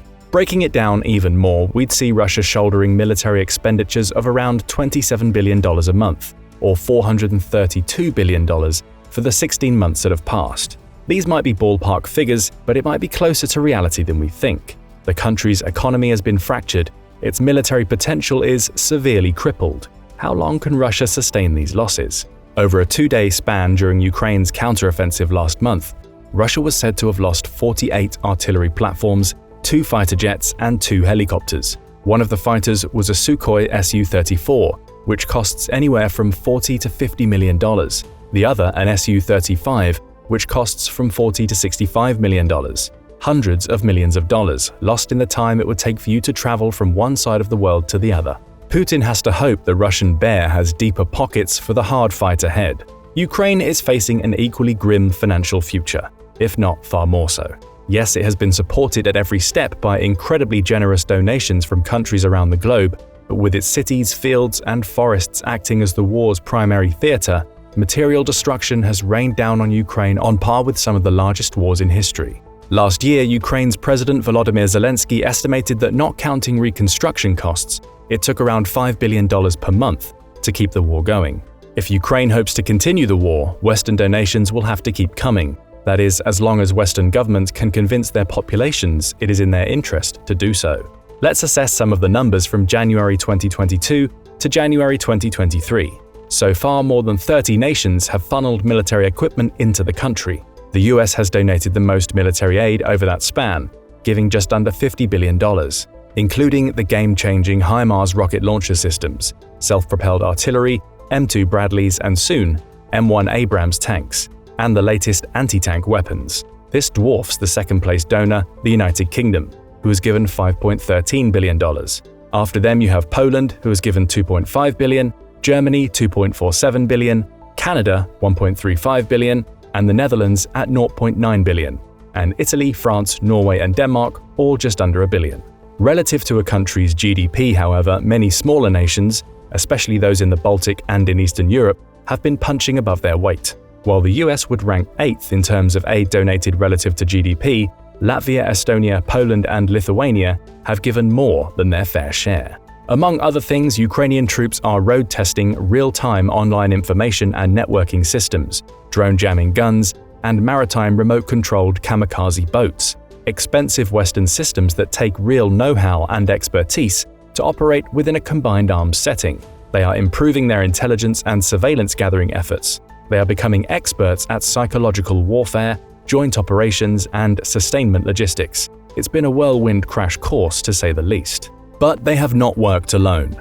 As far back as 2014, Ukrainian officers were receiving Western training, especially from the United States, Great Britain, Canada, and other European nations. These programs, arguably more than the weapons and munitions themselves, are conferring Ukraine a distinct, battlefield advantage. We aren't sure how much these training programs cost, but while they certainly aren't cheap when you factor in the salaries of the instructors, translators and other observers, the munitions and vehicles utilized, the transport and accommodation for Ukrainian forces abroad, and the training programs being taught, they have undoubtedly proven their worth. Another dimension of aid doled out to Ukraine has not come from the governments, but from private corporations, charities, and multinational organizations. Companies from Elon Musk's SpaceX, which provided Ukraine with Starlink satellite internet use, to Amazon, which provided over $50 million in tech for logistics and cybersecurity, to all the sleeping bags, cold weather gear, cooking equipment, field generators, first aid kits, clothing, and fuel units they might need in the field. Private citizens have shown how normal people, when working together, can achieve incredible things. Pooling together their resources, the citizens of European and other nations have donated hundreds of millions of dollars to the Ukrainian cause, with the Czech Republic, Taiwan, and South Korea alone donating $171 million, $33 million, and $3 million respectively. Some countries like neutral Austria provided 500,000 vaccine doses rather than money or military gear. Other countries like Azerbaijan helped deliver humanitarian aid to refugees. Taken together, all these costs add up to astronomical levels. From ammunition expenditure to destroyed vehicles and infrastructure, soldier and civilian hospitalization, humanitarian donations, and urban reconstruction, you are able to come to a reasonable estimate of what the war has cost thus far. The Kiel Institute for the World Economy in Germany, for example, said in February 2023 that aid from the world's nations added up to around $150 billion. In 10 months, Ukrainian officials tallied up 149,300 destroyed and damaged residential buildings, 131,400 private homes, 17,500 apartment buildings, and 280 dormitories, adding up to another $54 billion, or $5.4 billion per month on average. If you add in the extra months, you get somewhere in the ballpark of around $80 billion, or $180 million each and every day, just to repair damaged housing. The infrastructure toll is also extensive. In early December 2022, Ukraine's Ministry of Development of Communities, Territories and Infrastructure said that in 10 months, Russia had destroyed 150 bridges and overpasses, amounting to $35 billion. Extend that for the remainder of the war, and you get more than $53.4 billion, or $118 million on bridges and overpasses alone per day. That doesn't touch on the 3,000 educational institutions struck by Russia, including 1,400 secondary schools, 865 preschools, and 505 institutions of higher education, costing $8.6 billion over 10 months, or an additional $28.67 million a day. The Kyiv School of Economics also said the 907 damaged cultural facilities, the 168 sports facilities, the 157 tourism facilities, and the 95 religious facilities would cost another $3.3 billion in 10 months, or $7 million a day. They chalked up more costs too: $6.6 billion for agriculture, $2.9 billion for transport, $2.4 billion for trade, $2.3 billion for utilities, $2.2 billion for culture and sports tourism, $1.7 billion for healthcare, $6.6 billion for energy, $700 million for electronics, $300 million for social and financial setbacks, and $14 billion for ecological damages, and you get $137.8 billion in damages over a 10-month span. Averaged out, that is over $206.7 billion in 15 months, or $458.33 million a day for Ukraine's domestic reconstruction alone. When you add Ukraine's $207.6 billion in cost to Russia's total of $405 billion, you get $612 billion combined, or $1.36 billion a day. But wait, there's more. Ukraine must also pay its 1 million soldiers, who receive more than double the monthly wages of their Russian counterparts, at 20,000 hryvnias or $550 a month. Those in the heat of battle can make up to $2,700 a month with a frontline combatant bonus. Ukraine spent $31 billion on its military in 2022. It spends 15 million hryvnias to compensate a fallen soldier's family for his or her loss, over $400,000. So if 15,000 Ukrainian soldiers died, that would be an additional $20 billion in compensation. Ukraine's economic hit has been ruinous. Nearly half of its companies shut their doors in 2022. Its GDP was down 30% in 2022, losing an estimated $70 billion in revenue from the war alone. Ukraine will have to pay back tens of billions of dollars of loaned capital. There have been inflationary price hikes. Ukrainians are worried about not having food, being able to heat their houses or light their rooms at night. This is all relatively easy to account for.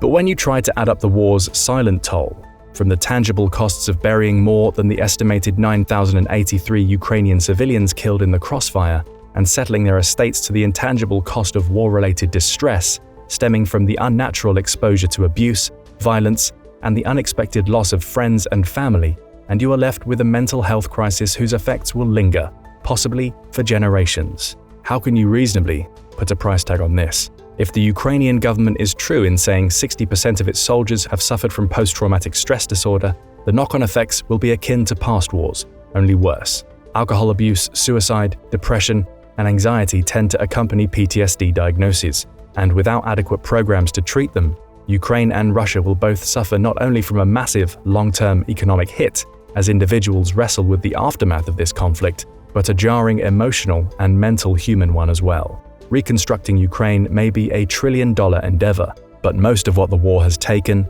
can never be replaced. But what do you think about the West's financial support in its defense against Putin's aggression? Let us know in the comments, and don't forget to subscribe for more military analysis from military experts. Poor training is killing Russian pilots, and it's not looking good for Putin's ambitions in Ukraine.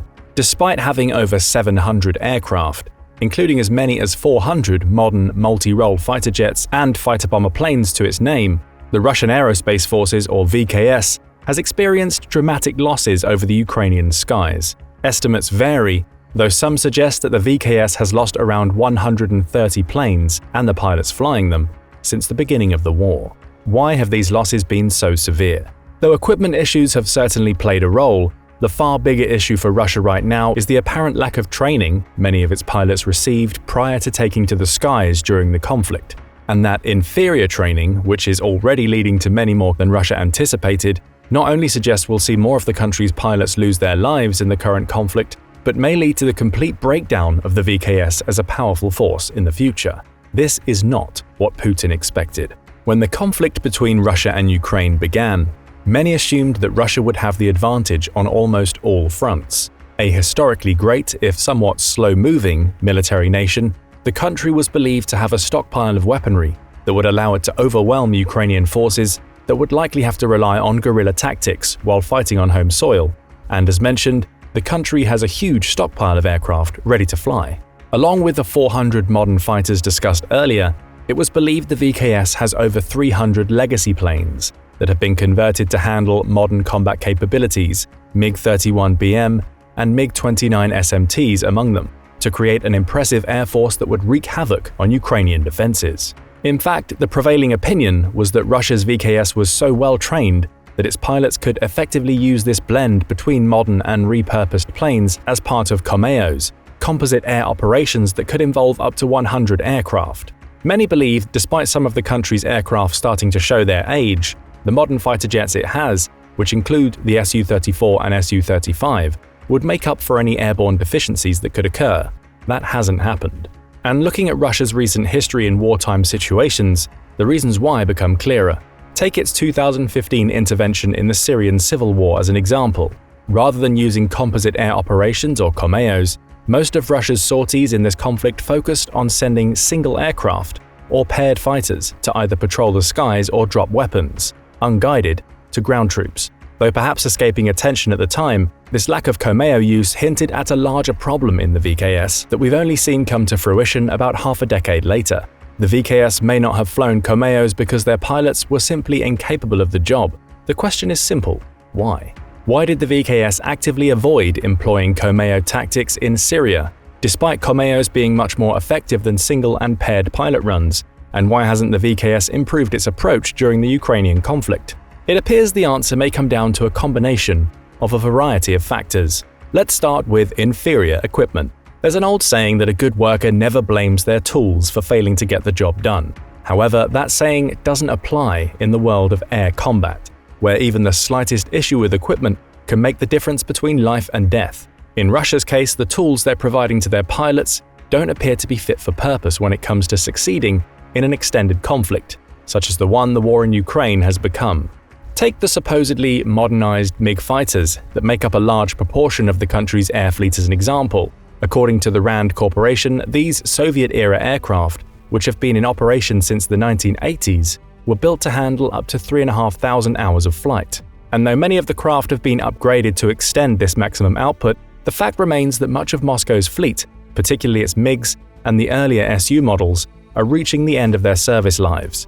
In fact, RAND estimates that Russia may have lost up to 57 of its aircraft due to the extra hours asked of them beyond their capabilities, with some being shot down due to a combination of reasons: pilot inadequacy and the craft itself no longer being viable in combat. Now let's switch our attention to the more modern fighters in the Russian fleet. The Su-35 is the jewel in the Moscow crown. But when it's stacked up against other modern fighters, particularly the American F-22 Raptor stealth jet, it gets left in the dust every time. Take the Su-35's radar cross-section, for instance. Business Insider reported back in 2016 that the Su-35's radar cross-section landed somewhere between 3 and 10 feet, easily detectable by most advanced radar hardware. By comparison, the F-22s came back at the size of a marble. Having a more detectable plane creates a challenge for even the most skilled of pilots, but for the poorly trained flyers in the VKS, it's practically a death sentence. There are other issues. For instance, the Su-35 is also one of the few modern fighter jets not to have an active electronically scanned array (AESA) radar, instead using the older passive electronically scanned array (PACER) radars. Those PACER radars are more prone to jamming and malfunctions and aren't as capable as AESAs of detecting smaller targets, especially those on the ground. And so, we see the modern Russian pilots' first problem. They're flying and being trained on outdated military hardware that isn't fit for purpose when stacked against modern options. But this brings us to an interesting point. Ukraine hardly has the most advanced fleet either, with much of its meager air force using similar updated Soviet-era machines as the Russians, and yet far more Russian pilots are getting shot down or crashing compared to Ukrainian pilots. There must be more going on behind the scenes, and if you look a little closer, it becomes a lot easier to see the evidence of poor training that may be at the heart of Russia's recent flight failures. In 2022, Harry Bonham, an aerospace analyst at the analytics company Global Data, offered some insight into what the VKS's pilot training methodology looks like. He said that training outlines provided by the VKS indicated that a graduating pilot from the Russian Air Force's academy had to complete over 100 hours of flight time as recently as 2017.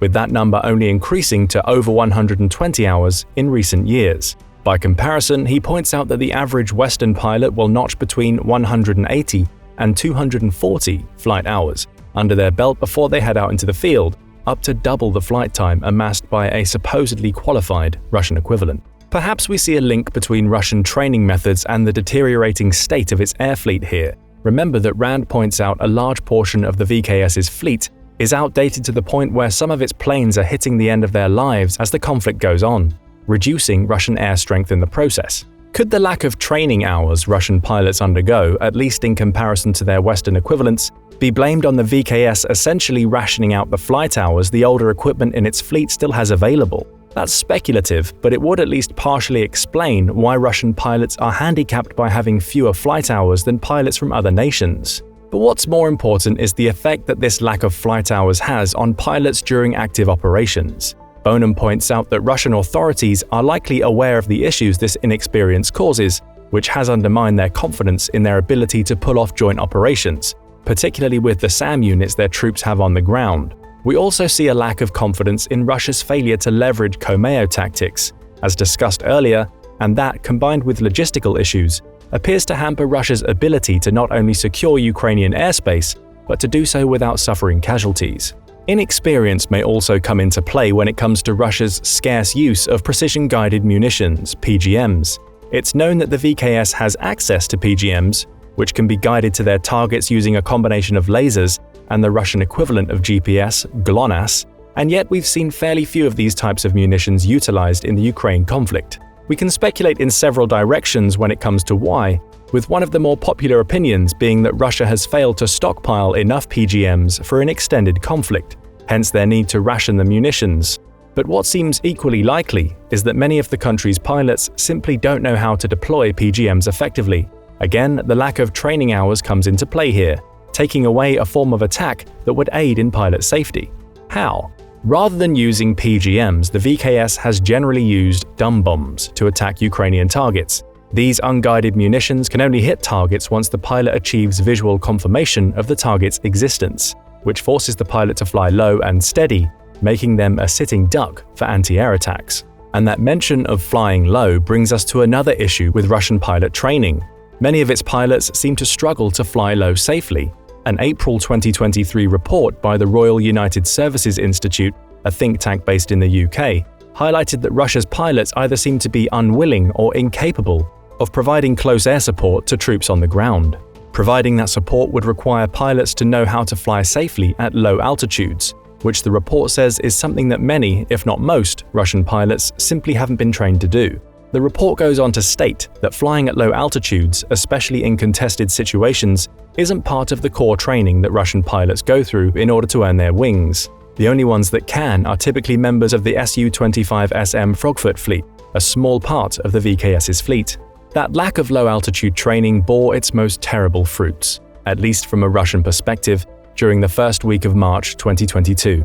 The country lost 10 of its jets, alongside several helicopters in that week, all shot down by Ukrainian forces, and most flying below 3,000 feet in daylight conditions. Those crafts became instantly vulnerable to Ukrainian manpads, shoulder-fired missiles deployed by ground-based troops, and it's not speculative to say that the VKS quickly decided that having its pilots flying low to the ground, especially in daylight hours, simply wasn't an option anymore. After that first week of March 2022, the VKS quickly switched from using fixed-wing and rotary craft on the front lines to bombarding Ukrainian troops with unguided rockets and minimal PGM attacks. Speaking of Russian aircraft shot down during the early stages of the war, another issue was discovered that perfectly demonstrates how the combination of poor training and inadequate equipment leads to the deaths of so many VKS pilots. In a speech at the National Army Museum in May 2022, the then Defense Secretary of the United Kingdom, Ben Wallace, noted that several downed VKS jets had been found with insecure navigational equipment. As Wallace, a graduate of Sandhurst's Royal Military Academy, put it, the equipment essentially seemed to be GPS receivers that were taped to the dashboards of the jets. These findings raise more questions. Does the VKS have so little faith in the Russian GLONASS system that it's willing to place its pilots at risk by supplying them with insecure and unencrypted GPS receivers that make them easier to detect? Or has the lack of training these pilots have received led them to independently trying to use these GPS systems because they're unaware of the risks that come with navigating using unsecured equipment? Either possibility is disturbing, but both could have played a hand in why Russia lost so many of its pilots during the early stages of the Ukraine conflict. Even so, Russia is a large country with a population of nearly 145 million people. Even with the loss of so many pilots due to poor training and inadequate equipment, surely it can train more to replace those losses, and even with so many of its jets being shot down, it still easily has the aerial might to subdue Ukraine, right? Unfortunately for Russia, it's not that simple. A May 2022 story published in the Moscow Times reported that Major General Kanamat Batashev was shot down from the skies over Ukraine while piloting a Su-25 fighter jet. While that story may seem unremarkable in the context of the dramatic losses Russia has already experienced, it becomes more interesting when you learn that Batashev was a 63-year-old retired pilot. What's more, he'd essentially been forced into retirement from active duty in 2012 after he'd crashed a Su-27 while demonstrating acrobatic maneuvers, which raises an obvious question. What was a retired and high-ranking member of the Russian military doing flying on the front lines of the conflict? The answer likely comes back to the lack of training the country's other pilots have. Perhaps the VKS wasn't confident in the skills of its younger flyers, forcing them into bringing older pilots who are perhaps not up to speed on modern flying into the fold. Batashev's death shows that it may not have been a good tactic. Still, it also presents another problem for Russia, as his death, along with the deaths of other senior members, could have a knock-on effect on the quality of future pilots in the VKS. In fact, this is something that Yuri Inat, the spokesman for the Ukrainian Air Force, all but said in comments published in Ukrainska Pravda, an online Ukrainian news website. He points out that the VKS is continuing to train pilots in its academy, and likely has the ability to create between 100 and 150 new pilots annually. So there's little danger of the VKS running out of flyers. But Inat points out that the quality of those pilots will be lower in comparison to those who've already been shot down, as many of the pilots so far were veterans of the Syrian conflict mentioned earlier. So the future clearly presents a problem for the VKS on two fronts. First, it appears to rely on sheer numbers to overwhelm Ukrainian defenses. This has already been demonstrated not to work and will only become a less viable tactic as more inexperienced pilots enter the conflict. Second, losing so many of its veterans to the war means that the pilots the VKS train in the future will lose valuable sources of knowledge, both in the academy and when they're in the field, compounding their inexperience to the point where it becomes dangerous. And worse yet for Putin, it's not just Ukrainians shooting down his most experienced flyers that he has to worry about, it's his own people. In June 2023, Putin confirmed that the Wagner militia mutineers managed to down 13 VKS pilots during their short-lived insurrection. That's 13 on top of the 130 or so that Ukraine has managed to shoot down. And it's likely that at least some of those pilots were experienced veterans. The picture painted here is grim. If the VKS's pilots can't even handle a militia mutiny, one that lasted only a day, what chance do they have when trying to take on Ukrainian troops on less familiar soil? Ironically, fighting from within has done as much to expose the poor training of the VKS pilots as the war in Ukraine has. Through all of this, it's important not to discount the fact that Ukraine has done an excellent job of exploiting the weaknesses inherent in the VKS approach. For instance, Forbes reports that the VKS training doctrine essentially classes its air force as an extension of its army. That approach, which again is mirrored in the training that the VKS pilots receive, leads to Russia approaching air combat as a way to briefly control small portions of airspace, so its craft can come in, drop bombs, and leave. That runs counter to the Kameo approach taken by the US Air Force, which focuses on coordinated efforts to control large amounts of airspace and, as we've already seen, plays right into Ukraine's hands.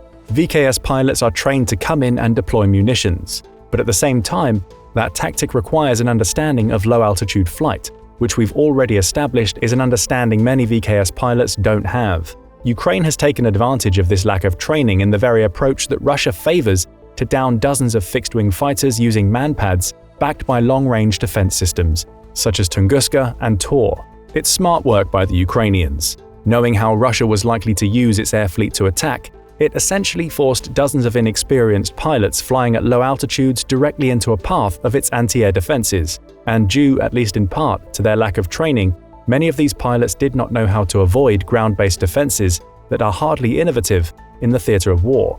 When you combine this knowledge of VKS tactics with the consistent stream of information and equipment Ukraine is receiving from its Western allies, the situation continues to look dire for a Russian air force that is already depleted and likely only to be restocked with more poorly trained pilots. Finally, consider this. In August 2023, the United States approved the delivery of F-16 fighter jets to Ukraine. While far from the newest jets the US has to offer, F-16s have poorer radar and less capable missiles than Russia's Su-35, it's entirely possible that better training delivered to Ukraine's pilots could lead them to understanding their crafts better than Russian pilots understand the ones they're flying. So it may not be long before we see reports of Ukrainian pilots actively downing Russian ones in dogfights, assuming Russia is brave enough to send its pilots to fight Ukraine's directly, given the losses the VKS has experienced so far. But what do you think? How large a role has the poor training offered to Russia's pilots played in the losses the VKS has suffered during the conflict? Is Russia even capable of creating a new crop of pilots that won't fall victim to the combination of outdated equipment, ineffective training, and superior Ukrainian tactics in the future? Tell us your opinions in the comment section below.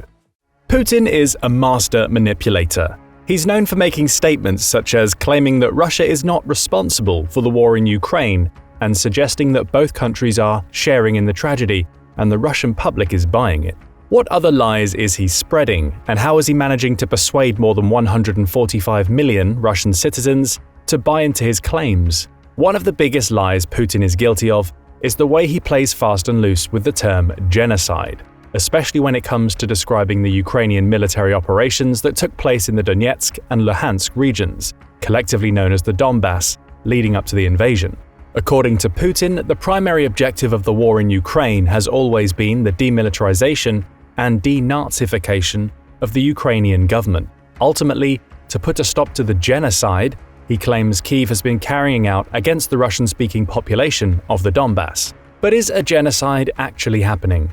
According to the UN, genocide is defined as acts committed with intent to destroy, in whole or in part, a national, ethnic, racial, or religious group. As such, this definition includes not only mass murder but the destruction of a specific population's way of life. Examples of this include permanently separating young children from their parents and making attempts to stop new members from being born into the population. To be clear, both Ukrainian and pro-Russian forces were guilty at the time of inflicting collateral damage, namely deaths or injuries from reckless, accidental, or indiscriminate firing. But it's imperative to make a clear distinction here between collateral damage resulting from armed conflict and genocide, and this is where Putin strays from the truth. Starting in 2014, the Ukrainian army has been in constant conflict with Russian-backed separatists in the Donbass, ever since Russian-backed rebels seized part of the region and declared it the Donetsk and Luhansk People's Republics. Nearly 14,000 people were killed in the skirmish, including soldiers, civilians, and rebel fighters. A ceasefire was promptly signed in 2015 in the Belarusian capital of Minsk, but sporadic gunfire and shelling continued to disrupt the region for the next 7 years, until February 2022, when Russian troops moved over the border, effectively kicking off Putin's peacekeeping operation, which has since spread across most of Ukraine. To strengthen his argument for war, and prior to actually entering Ukraine, Russia's investigative committee filed a lawsuit with the European Court of Human Rights back in 2021, concerning alleged war crimes committed by the Ukrainian army and certain nationalist battalions. The lawsuit claimed that members of the Donetsk and Luhansk People's Republics discovered a mass grave containing 292 bodies, victims of Putin's supposed genocide. The committee also claimed that Ukraine and the United States were working together to develop biological and chemical weapons they intended to use against separatist forces in the Donbass. Ultimately, no credible evidence to back these claims was presented, only vague references to other mass graves and ongoing attacks directed at Russian-speaking civilians. But the Russians haven't been the only ones looking to our international legal system for assistance.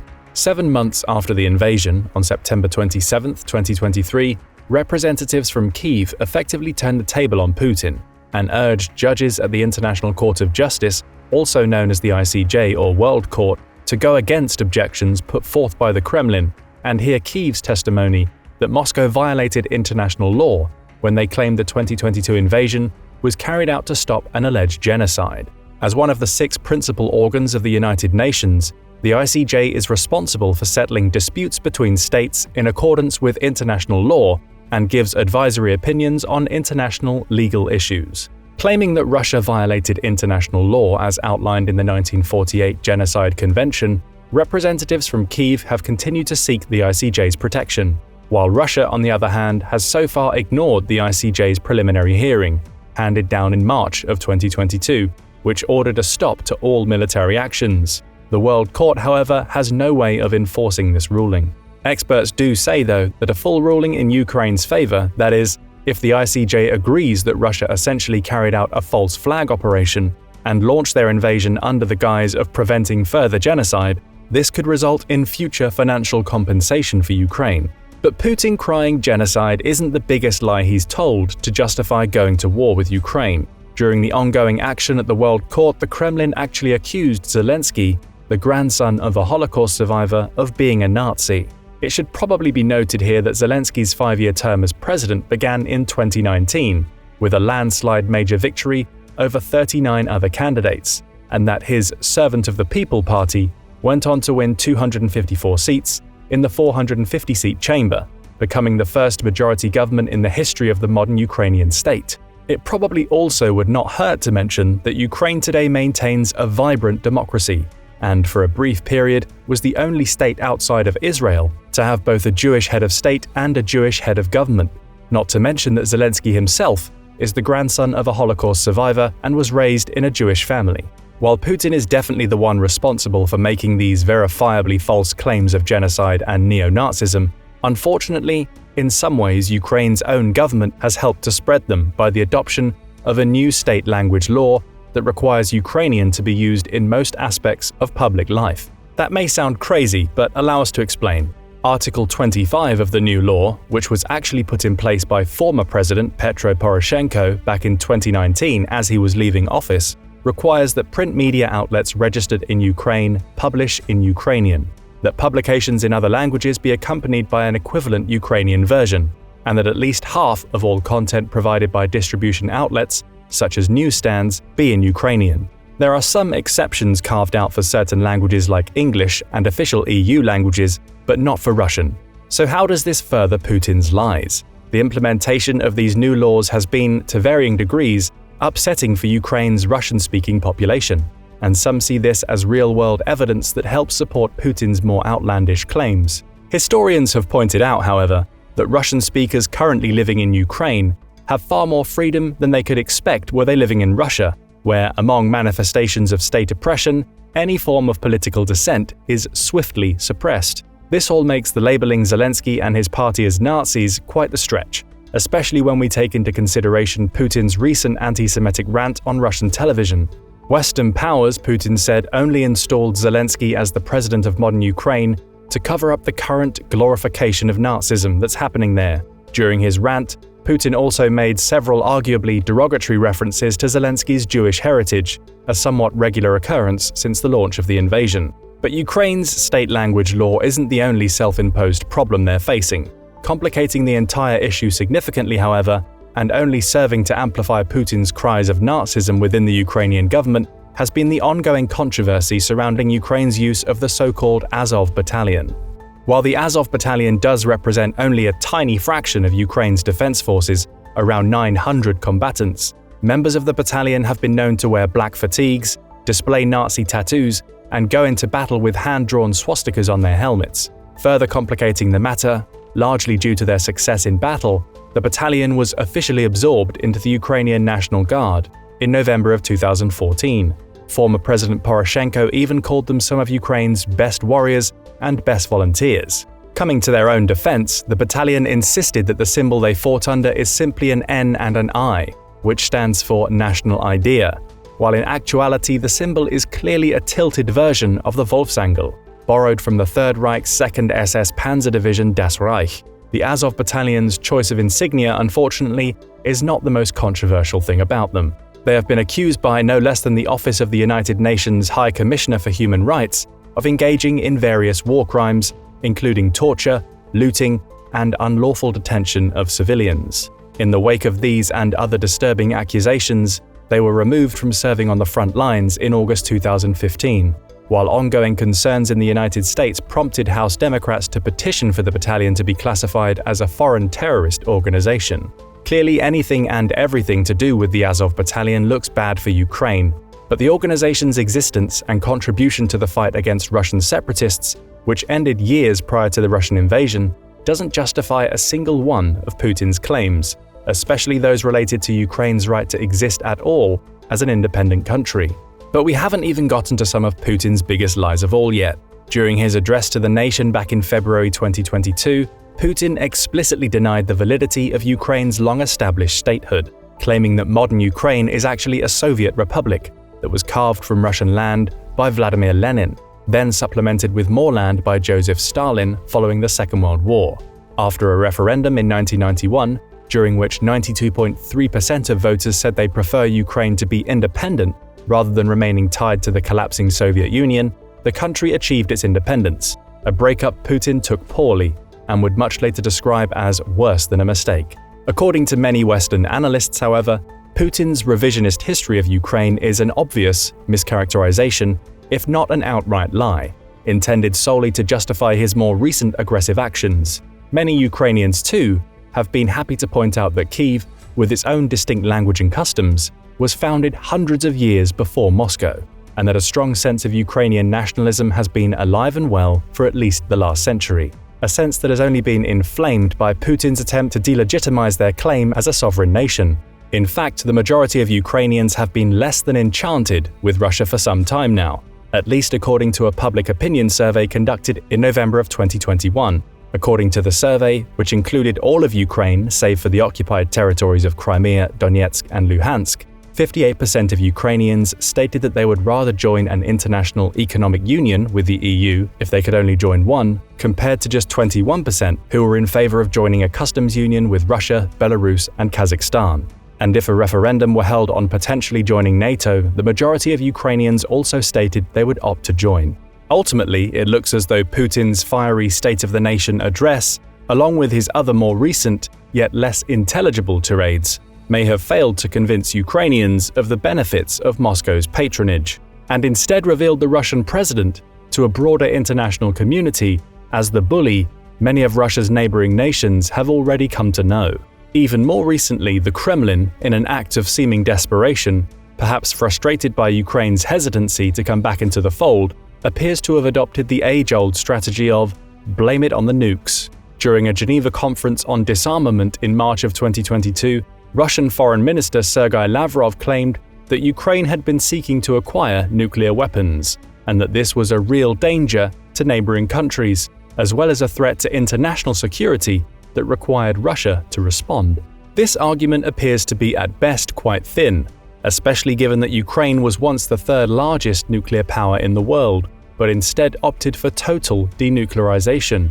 After the collapse of the Soviet Union in 1991, thousands of nuclear arms were left behind by Moscow, but instead of holding onto their impressive stockpile, Ukraine made the decision to go nuke-free, and in exchange for their kind consideration of global nuclear safety, with the signing of the Budapest Memorandum in 1994, the US, UK, and Russia all agreed to guarantee Ukraine's security.